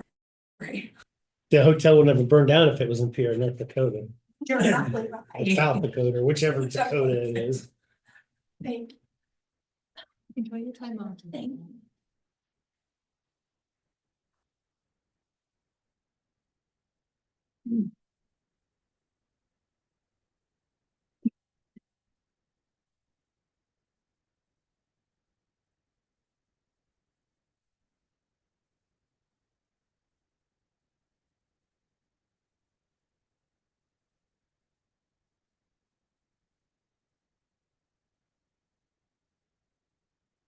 Hey, Commissioner McKinley, I have a dad joke.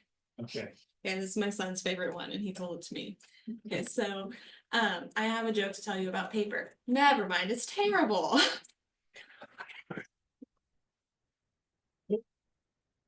You tell that to Vivian? Yes, I did. My son called me, Connor, he's 9. He called me and he's like, Mom, I have a joke to tell you about paper. And I'm like, okay. He goes, never mind, it's terrible. And I was in tears laughing so hard. I don't know what I expected, but Not that apparently. not that. Right, you try to top that in your Yeah. report. It won't Let's be go as to good. numbers. You should have printed it on paper. Yeah. Good morning, Commissioners. Budget Finance Officer Brittany Phillips here to present our monthly cash flows. So first we'll start with economic development. Nothing has changed since January. So our unencumbered cash balance is $419,200.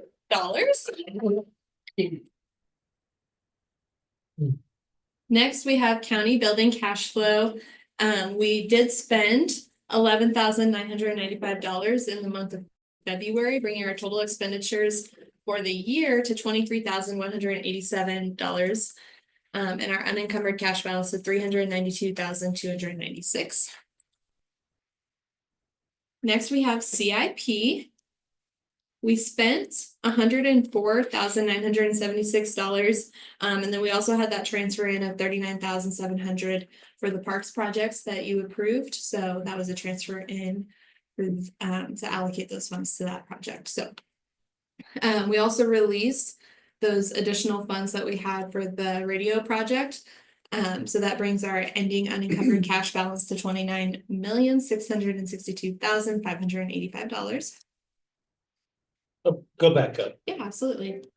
So what we really have That's rich. in reserve there is a little over 19 million. Is that what I'm saying? Almost. No. 19. Without reserve, yeah. Yeah. Projected 2025 cash without reserve is 19 million, yes. Okay. I'm just putting that in the back of my brain. Okay. Yep. That's good. Okay. Thanks.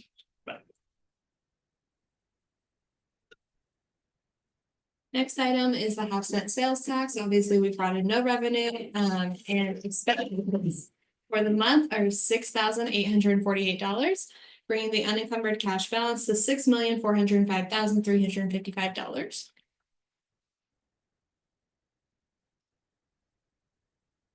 Next, we have the 0.2% sales tax, bringing in $241,460 for the month of February, and no expenditures at this time, bringing unencumbered cash balance to $5,322,945.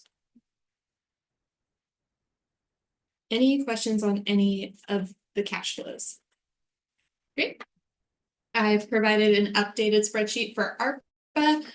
So this is just what like our internal tracking sheet for any expenditures that come through. This is this first page is just a broad overview, and then each page has detailed information of who the vendor was, how much we paid, and the date it was paid. And then Michelle Adams always does a really good job in putting a memo in here saying, so we know what it's for. So any questions on any of the ARPA? Perfect. That's all I have. Commissioners, next you have Michael Bowler at 11.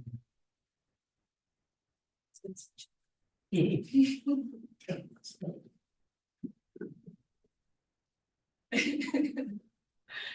don't know where you marked it, but.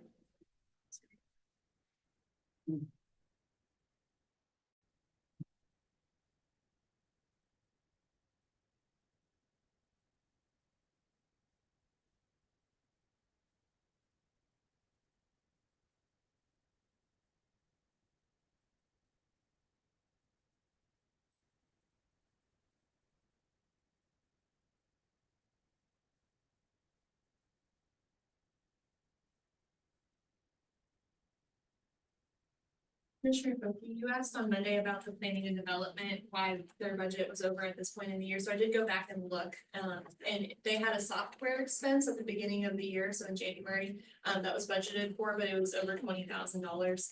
And so that's why. That's why it was, Yeah, okay. that's why they're over, but it'll balance out. By the It'll end of the balance year. out. Okay, great. Thank you. You're welcome.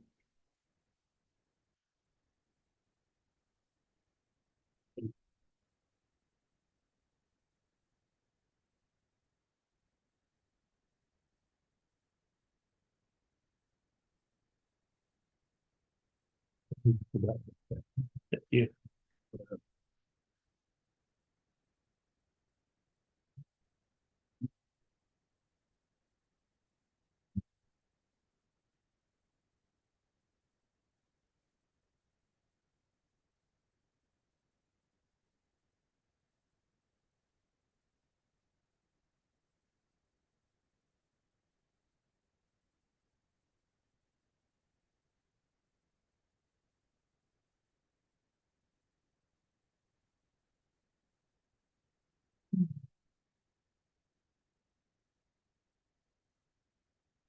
Sitting here stuff.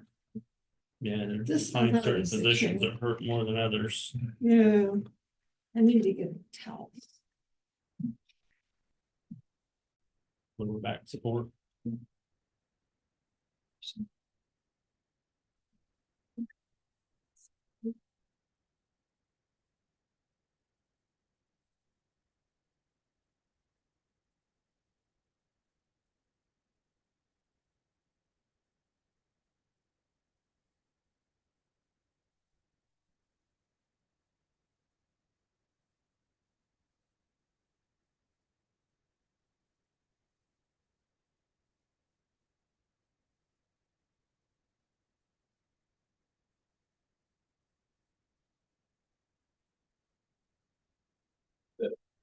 CDL training through agreement. Is that something I should? Is that flag? I can sign that with Keith Doyle. Yeah.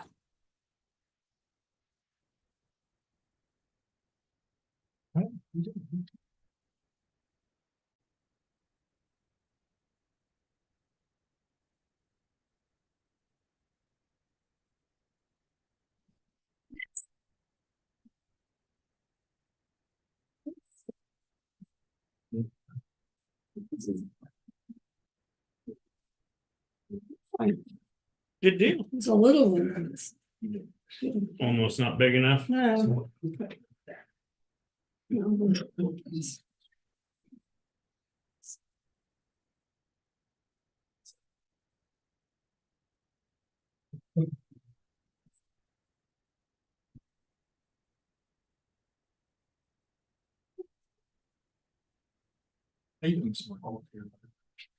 Feeling better than yesterday? Oh, yeah. Sure. I had to go home and lay on the heating pad.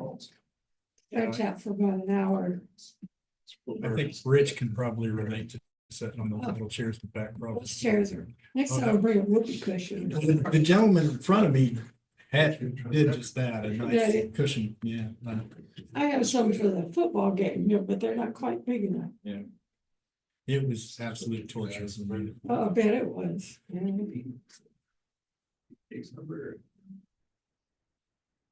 it's a couple hours. It's a big deal, but that many hours. When I went to conference, I've went in the lobby and they always have like a big lazy boy. I've dragged the lazy boy into the conference. I'm at that age now. I'm like, Yeah, well, you don't like it. Mhm. I bet nobody stopped you. No, they didn't. Yeah.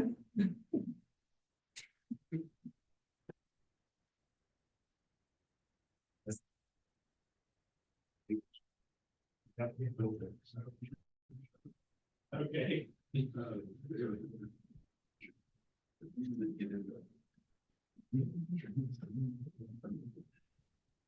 Church has another elevator that's out. Oh. Everyone does. I saw where the city of Manhattan's getting some work done on elevators too, or. Yeah, and the old elevator at the Capitol went down. Elevator businesses Well, open. somebody else we ought to have some competitors in this. The first one we had at the church was like $200,000. It still isn't quite right. Now the other one's out. Well, do we really need that one? Elevators are expensive.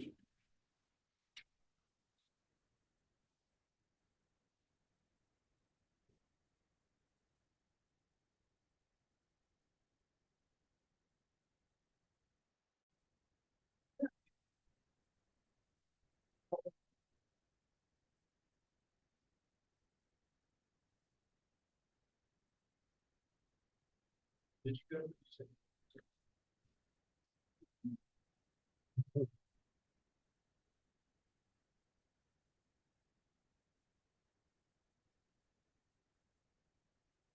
JT again, what? Need to get going. Gotcha. Well, I think it's here. Okay, sure. Go see.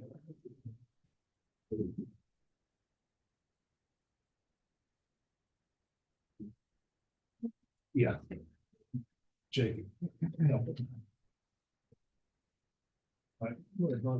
Good morning, Commissioners. Mike Bowler with the Noxious Weed Department with our monthly staff update. And I had planned on having 3 action items for you, but apparently Minute Track only gave me 2.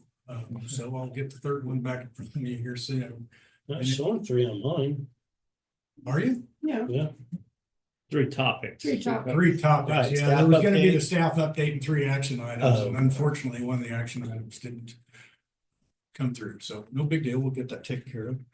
On the staff update, we had one call out for snow removal this past month. And overall, though, we did have fewer call outs. We had larger snow amounts, but actual fewer call outs than the year prior. Our spring maintenance on our roadside sprayers and rental sprayers will be completed this month. In fact, I think we completed that yesterday. Spring maintenance on mowing equipment and tractors will be completed this month as well. As I joked that officially it is spring, and I think we're gonna have a good weed season in the ditches this year. So spray season will start with Bear Grant applications in late March with weather permitting. That may be varied somewhat as we are down a truck right now, and we may have to look at cutting back on ground sterilant, bare ground work. The good news is on that is we have been applying a lot higher rate for the last couple of years. Just for such an occasion. So even if we don't do any work, the likelihood of us having breakthrough is really remote. We use a very quality chemical, so I think we're going to be okay even if we don't do any bare ground work. We're waiting on areas and the gravel crews worked on in the fall. We just got a map yesterday for our seeding. So wherever Public Works cleans out the ditches, we come back through in the spring, and we've got several seedings, and that started actually, we were out seeding yesterday, so it's already began. Cost share chemical need has stabilized for 2025. As you guys will recall, right after COVID, the ag community took a significant hit. We're very ag related, but I'm glad to say that has stabilized significantly. We are looking at what tariffs are perhaps going to do to chemical prices. A lot of the agents that go into chemicals are from overseas, but for right now, I think they're pretty stable. And again, we will, a change that we made is anything over a full pallet of chemical that is coming into purchase will require an inspection of the ground. In the past, we've had people kind of maybe bending the rules a little bit, trying to buy several pallets of chemical. And if you've got several pallets of bindweed, that's a problem. So I put that out a couple of years ago, and we're already through the storm on that, and people, the word is out, so I don't foresee that being much of a problem.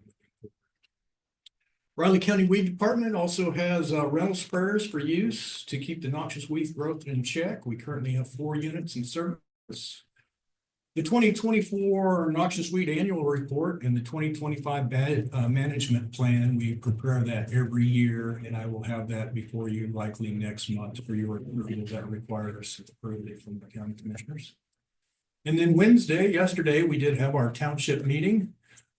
We usually have between 6 to 9 townships that participate, that contract with us every year for the treatment of noxious weed. Last year, we had 8, which is quite a few. And yesterday, I had several folks from townships that have not ever contracted with us before, had inquired, and I think that had a lot to do with showing a photograph of what it's like and how it can really cut down on the cost and save the ditches and mowing. I think that caught a lot of folks' attention. So I anticipate probably at least townships 8 again this year, but we'll see.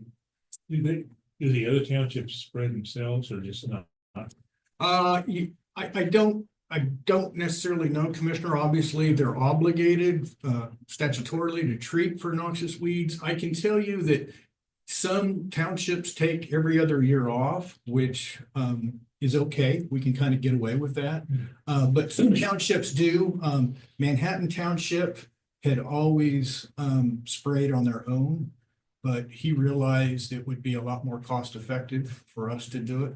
The gentleman that runs their Feldicamp, I think, great individual, but yeah, I think he's realized it's a lot easier for us to do it and cost effective as well. So that would be an example of one township that did spray, but has now contracted with us. So moving forward, I'm told they're going to be doing that every year. That's a big township. It is, yeah, yeah. And Ogden is another one that always contracts with us if they have some concerns about their ditches and a good appearance. You know, with the city of Ogden right there and stuff, they always contract with us too. We are expecting the delivery any day now for our new mower. We're going to be getting a 2025 case Maxim 125. And actually going to be taking delivery of that hopefully the 21st of this month. So we've already got our mower that goes behind it. So we're excited to have the tractor to go with it. But you kind of have to help both. On the HHW side, we will have our next Howie's Clean Out on April 12th, 2025 from 8 to noon. Again, it's easy to remember, the second Saturday of the month is when we do that from 8 to noon. We do have some latex paint at our facility right now. And as a reminder, our office hours have changed. Our office hours are going to be 7:30 to 5 and then Friday 7:30 to noon. But as always, our carts are out 24/7 for HHW, so that change of hours will not affect drop off whatsoever.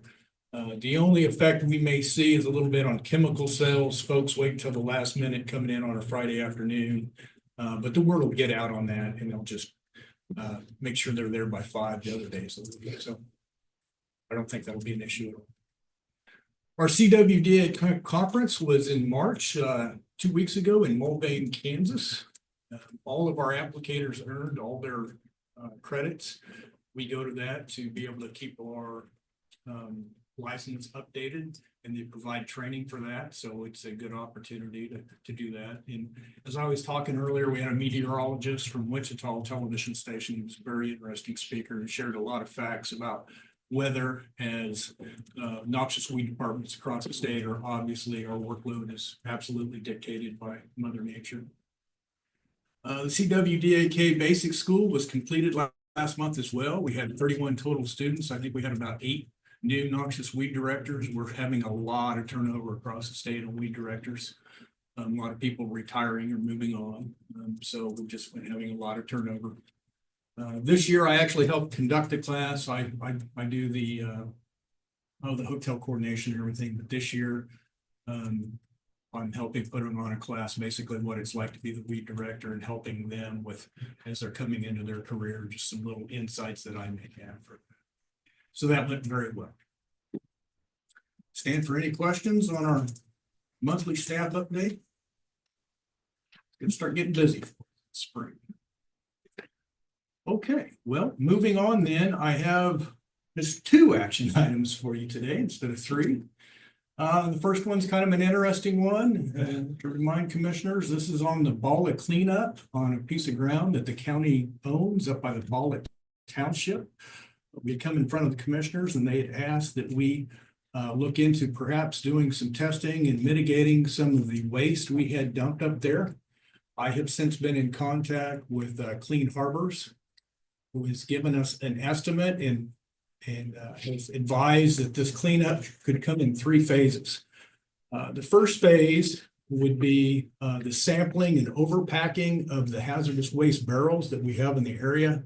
I believe the count of that is 9. We have some benzenes and some other catalyst type hazardous waste that is not terribly volatile, but it is very hazardous for the environment. The cans or the barrels in which they are have been exposed to weather, very rusty. We're very concerned as we move them that we might have a spill up there, and then that would cause some other problems. So we contacted Clean Harbors. Phase 1 will be in 2 stages. They're going to do analytics and sampling and then overpacking. The analytics, there's an area up there where we found some unlawful burning and some dumping in a burn pit up there. And really, we want to do some soil samples to get an idea of what our workers may be exposed to as we clean up that area.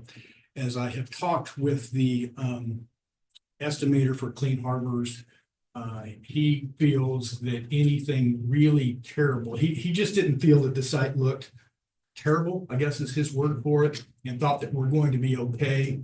I'm cautiously optimistic that we won't have to go into phase 3, which would be soil mitigation or land mitigation. I don't think we're going to have the case, but I do certainly recommend the analytics of the ground soil samples so that we know we don't have any what I would describe as exotics in the ground, some long-term short half-life chemical that we don't want our employees exposed to.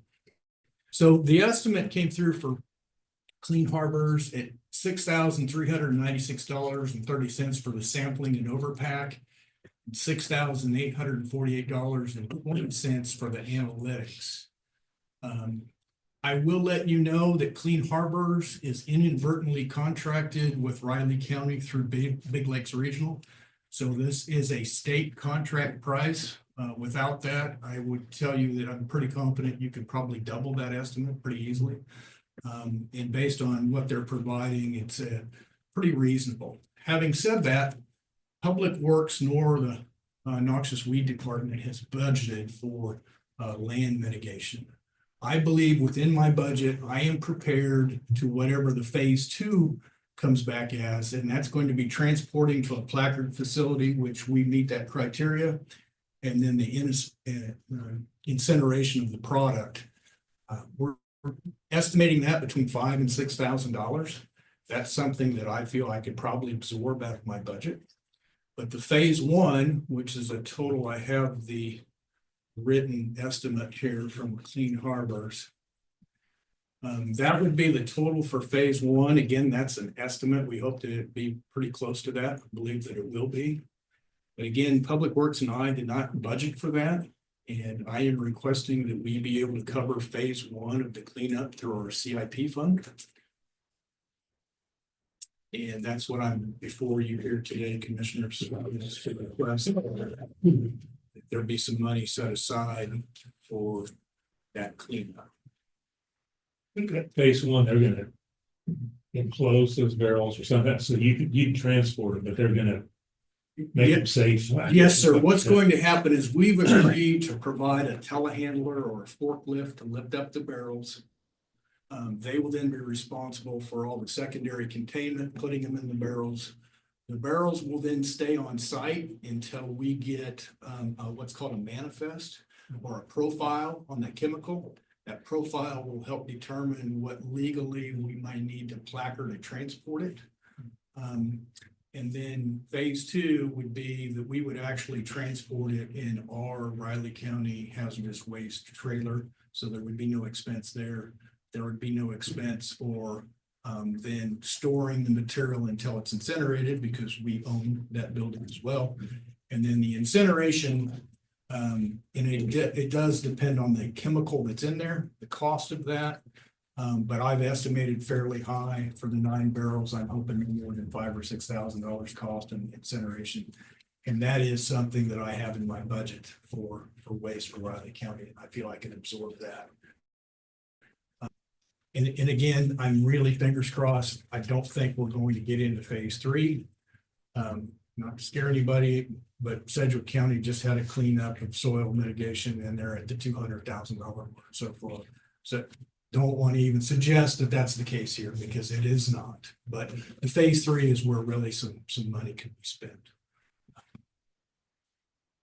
So with that, again, I'm requesting that the commissioners fund through CIP phase 1 of the cleanup program. I do have one question, and it would be in phase 2 probably. You say you can absorb that cost in your budget. What else? What are you going to short in your budget to pay for that? Well, that'll come out. I have a fund. I believe it's at $85,000 for chemical and hazardous disposal. And so it would come directly out of that fund. That is really set aside for waste that we have that comes into our facility. But in this particular case, this is going to be waste that we now own and is coming from Riley County. And I'm pretty confident every year I've come under budget, and I do not believe that $5,000 or $6,000 is going to make or break me, so to speak, but it would come out of my chemical line item. Yes, ma'am. Let's hope we don't have anything more like this. Or yes, Yeah, this is kind hundreds of, of thousands. this is a once in every once in a while. This is a very unique situation. I'm grateful. I think we've got some fencing up there, so I do believe that this problem will immediately cease now. And once we mitigate this, we're not going to turn around in 2 months from now, have to do it again. Very good. Did you put a gated fence for you? Yes, sir. Yeah, they put up a gated fence. And of course, we're gonna have to have that because we're gonna have to get in and out of that piece of ground. And then as we move forward, commission can discuss how we're going to. I just want to point out we're in our executive session. But we finished this. We skipped over later in the meeting. We got another item to go. No. Time doesn't bother me. It does me. No. So we need a motion. So, we'll just take it out of CIP and it'll just come back as a transfer on Monday or whatever. Yeah, I'll Okay. submit a CIP authorization form. Okay, that's what I figured. Okay. Let's say we're working on just phase 1 at this point. Okay, I make a motion to approve the phase 1 of the hazardous waste as presented. Disposal. I'll second. Moved and seconded that we fund phase 1 through CIP. All in favor? Aye. Okay, commissioners, I'll go through my final small action item. This is a relatively simple situation where we had a vehicle, a 2015 Ford F-550 that's been assigned to the Riley County Noxious weed that suffered complete engine failure during our most recent big snowstorm. I came in front of the commissioners and asked for that we replace that vehicle, and I based that on our use, particularly on our use moving forward with that vehicle, and it's a heavy loaded vehicle. We use it for pushing snow. I was also concerned about the engine that was originally in there. It doesn't have the best history of being a reliable motor, hence the reason why it blew up at 60-some thousand miles. That shouldn't have happened. But overall, the vehicle is in decent condition. Riley County Rural Fire inspected the vehicle with its flatbed 4x4 and the lack of rust on the vehicle. They felt for their needs, it would be worth repairing. And again, this hinges on our need versus theirs. We would put about 10,000 miles a year on it, and there we'd be looking at 300 to 400. So although I came before you and advised that I didn't think it was worth fixing, again, that is based on my use of the vehicle. So I am requesting that that vehicle be transferred from the Noxious Weed Department to the Riley County Rural Fire. The fiscal impact of that is that vehicle would have had some residual value at auction, probably $5,000 to $6,000 would be my guess. But the reality of it is, Rural Fire, to find a similar spec vehicle in similar condition, they would again have to spend at least that amount of money. So I think that it's reasonable that we could move forward and move that vehicle ownership to the Riley County Rural Fire. And that would be my request of the commission this morning. You know, I stand for any questions you may have. No, I'm glad we find a way to use it. Someone else can use it. I think it's a win. Yeah. I just felt it bared some explanation. Yeah, sure. Okay, I'll go ahead and move that the unit 118 2015 Ford 550 be reassigned from Riley County Noxious Weed to Riley County Rural Fire. I'll second that. We moved and seconded that unit 118 to 2015 Ford F-50 be reassigned from Riley County Noxious Weed to Riley County Rural Fire. All in favor? Aye. Thank you, commissioners.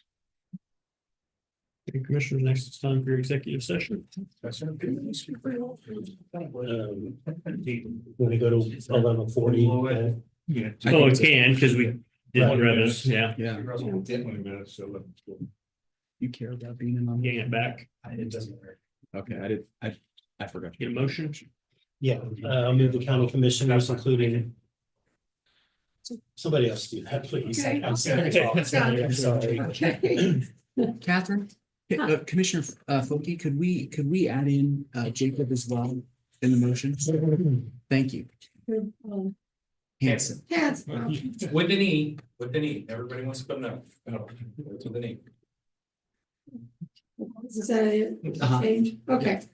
I would make a motion that the county commissioners, including Chairman McKinley, Vice Chair Folke, and Commissioner Ford, with Brian Parker, County Counselor, Jacob Hanson, Deputy County Counselor, attorneys for the commission, and Elizabeth Ward, Human Resources Director, recess into executive session on a performance matter of non-elected personnel and exception to the Kansas Open Meetings Act for the purpose of discussing work conduct of an employee and to protect the privacy of the employee. The open meeting to resume in the county commission chamber at 11:40. I'll second. It's been moved and seconded for the county commission to recess into executive session for the reasons previously stated. Under the performance matter of the non-elected personnel exception to the Kansas Open Meeting Act. All in favor? Aye. Aye.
The meeting is live again. Oh, hello. I'll go ahead and move the Board of County Commissioners come out of executive session. I'll second that. Moved and seconded to come out of executive session, all in favor? I'll move that the record reflect action shall be taken consistent with the consensus reached in executive session. I'll second that. Been moved and seconded, the record reflect action shall be taken consistent with the consensus reached in executive session, all in favor? You want me to read the Yeah, go next one? ahead. Okay. My voice is going pretty quick here. Okay, and it would be the same as, same Yes, as it ma'am. was, okay. Yes, ma'am. Okay, I would make a motion that the county commissioners, including Chairman McKinley, myself, Vice Chair Folke, Commissioner Ford with Brian Parker, County Counselor Jacob Hansen, Deputy County Counselor, attorneys for the commission, and Elizabeth Ward, Human Resources Director, recess into executive session on a performance matter of a non-elected personnel and exemption to the Kansas Open Meetings Act for the purpose of discussing work conduct of an employee and protect the privacy of the employee. The open meeting to resume in the county commission chamber at 50, what? 11:50. Do we think 10 minutes or 15? Well, that's about 7. Yeah. Let's do 11:55. 11:55 a.m. Yep. Been moved, oh, I'm sorry. No, it's okay. I was waiting for everybody to finish, sorry. Right, seconded for the county commission to recess into executive session for the reasons previously stated. Under the performance matter of the non-elected personnel exception, the Kansas Open Meeting Act, all in favor? Aye.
Commissioners, the meeting is back.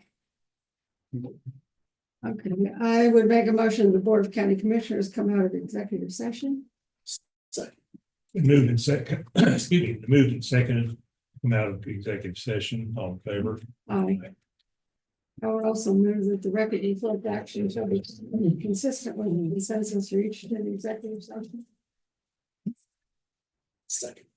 Been moved in second, the record reflect action shall be taken consistent with the consensus reached in the executive session, all in favor? Aye. Thank you very much, Commissioners. Up to your voice. No. Some people are probably happy, I'm sure.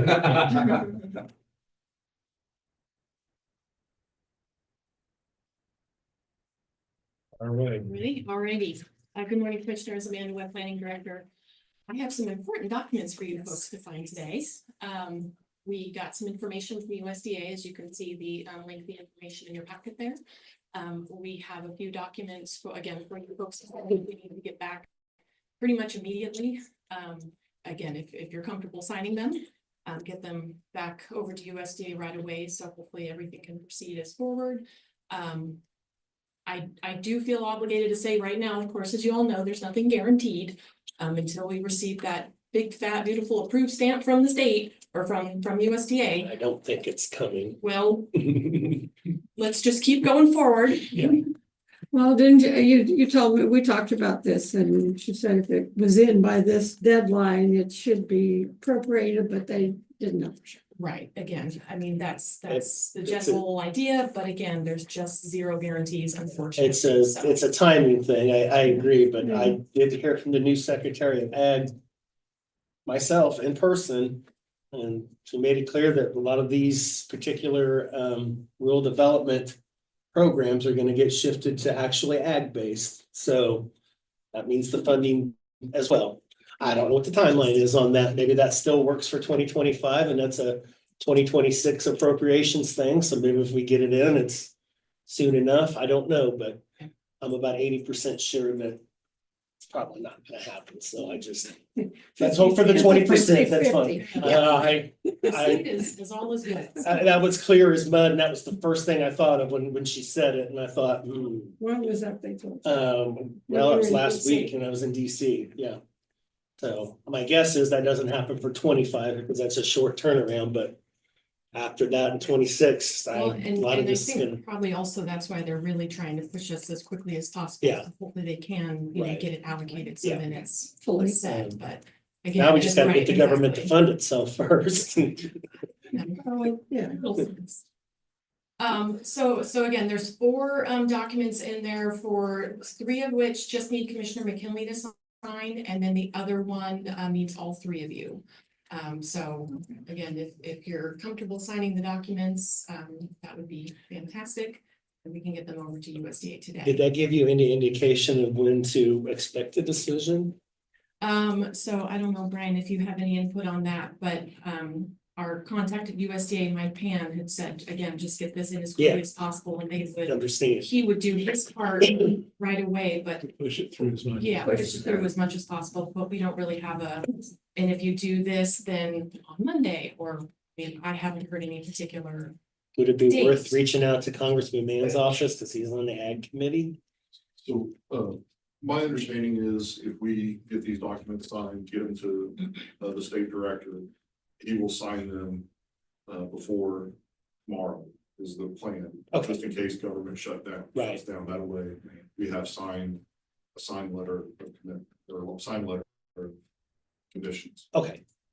And that's the best we can do right now. Sounds good. And then, so then that kind of obligates that there's an agreement in place, and then, you know, federal government can do probably whatever they want to, but they would have to, Just honor they would the. basically have to pull that money away from. Okay. I'm hoping for the 20% there, but Yeah, future projects, I agree with you. I think those are more in jeopardy.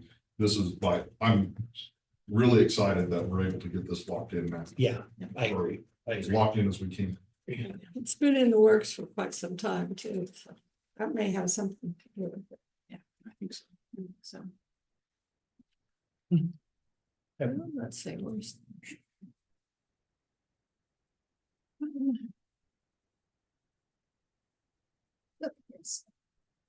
Well, I would make a motion that we sign the documents as presented for the USDA Keats program. Second. It moved and seconded that we approve signing all the USDA required letters for the Keats project. All in favor? Aye. Thank you very much. I'm gonna hang around for a signed copy of all that and Yeah. get it right over and I'll keep you Which posted. ones? These are the ones that we all sign. So there's Oh, there's right four there. documents are in there. Of course, there's 3 copies of each of I four saw it. documents. And it's the Go loan ahead. resolution. Maybe you can Fine, figure it out. and I'll mark which ones you guys. So.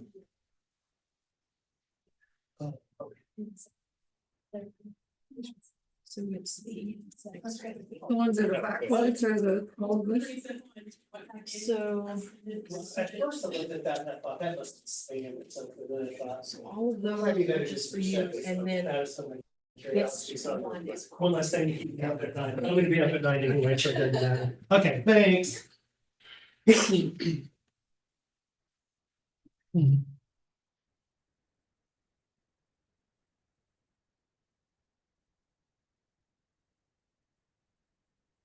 Oh, well, she's got the one that we all have to sign.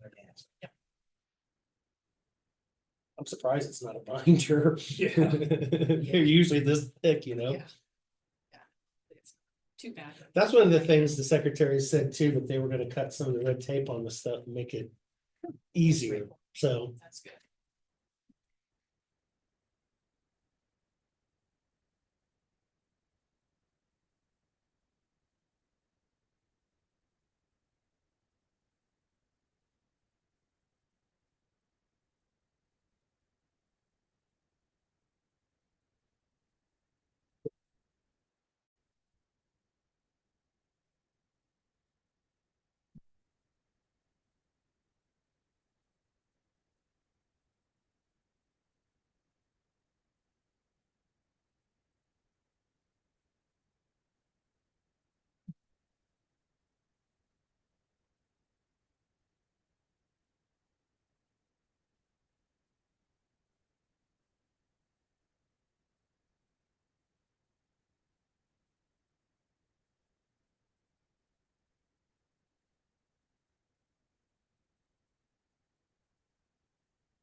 And a cookie or something.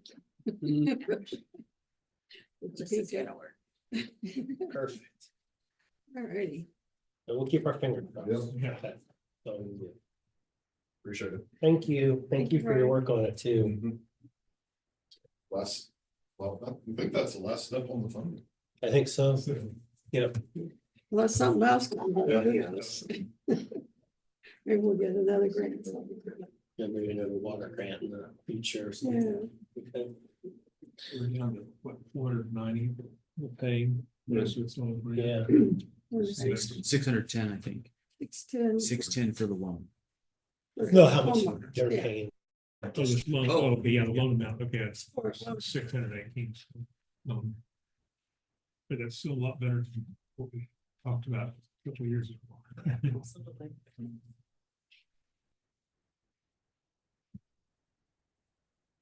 I don't have anything else. I mean, if I did, it's probably not worth talking about at the moment, so. Okay, well, I would make a motion to adjourn the March 13th meeting of the Board of Raleigh County Commissioners. Second. Been moved and seconded to adjourn the March 13th meeting, Riley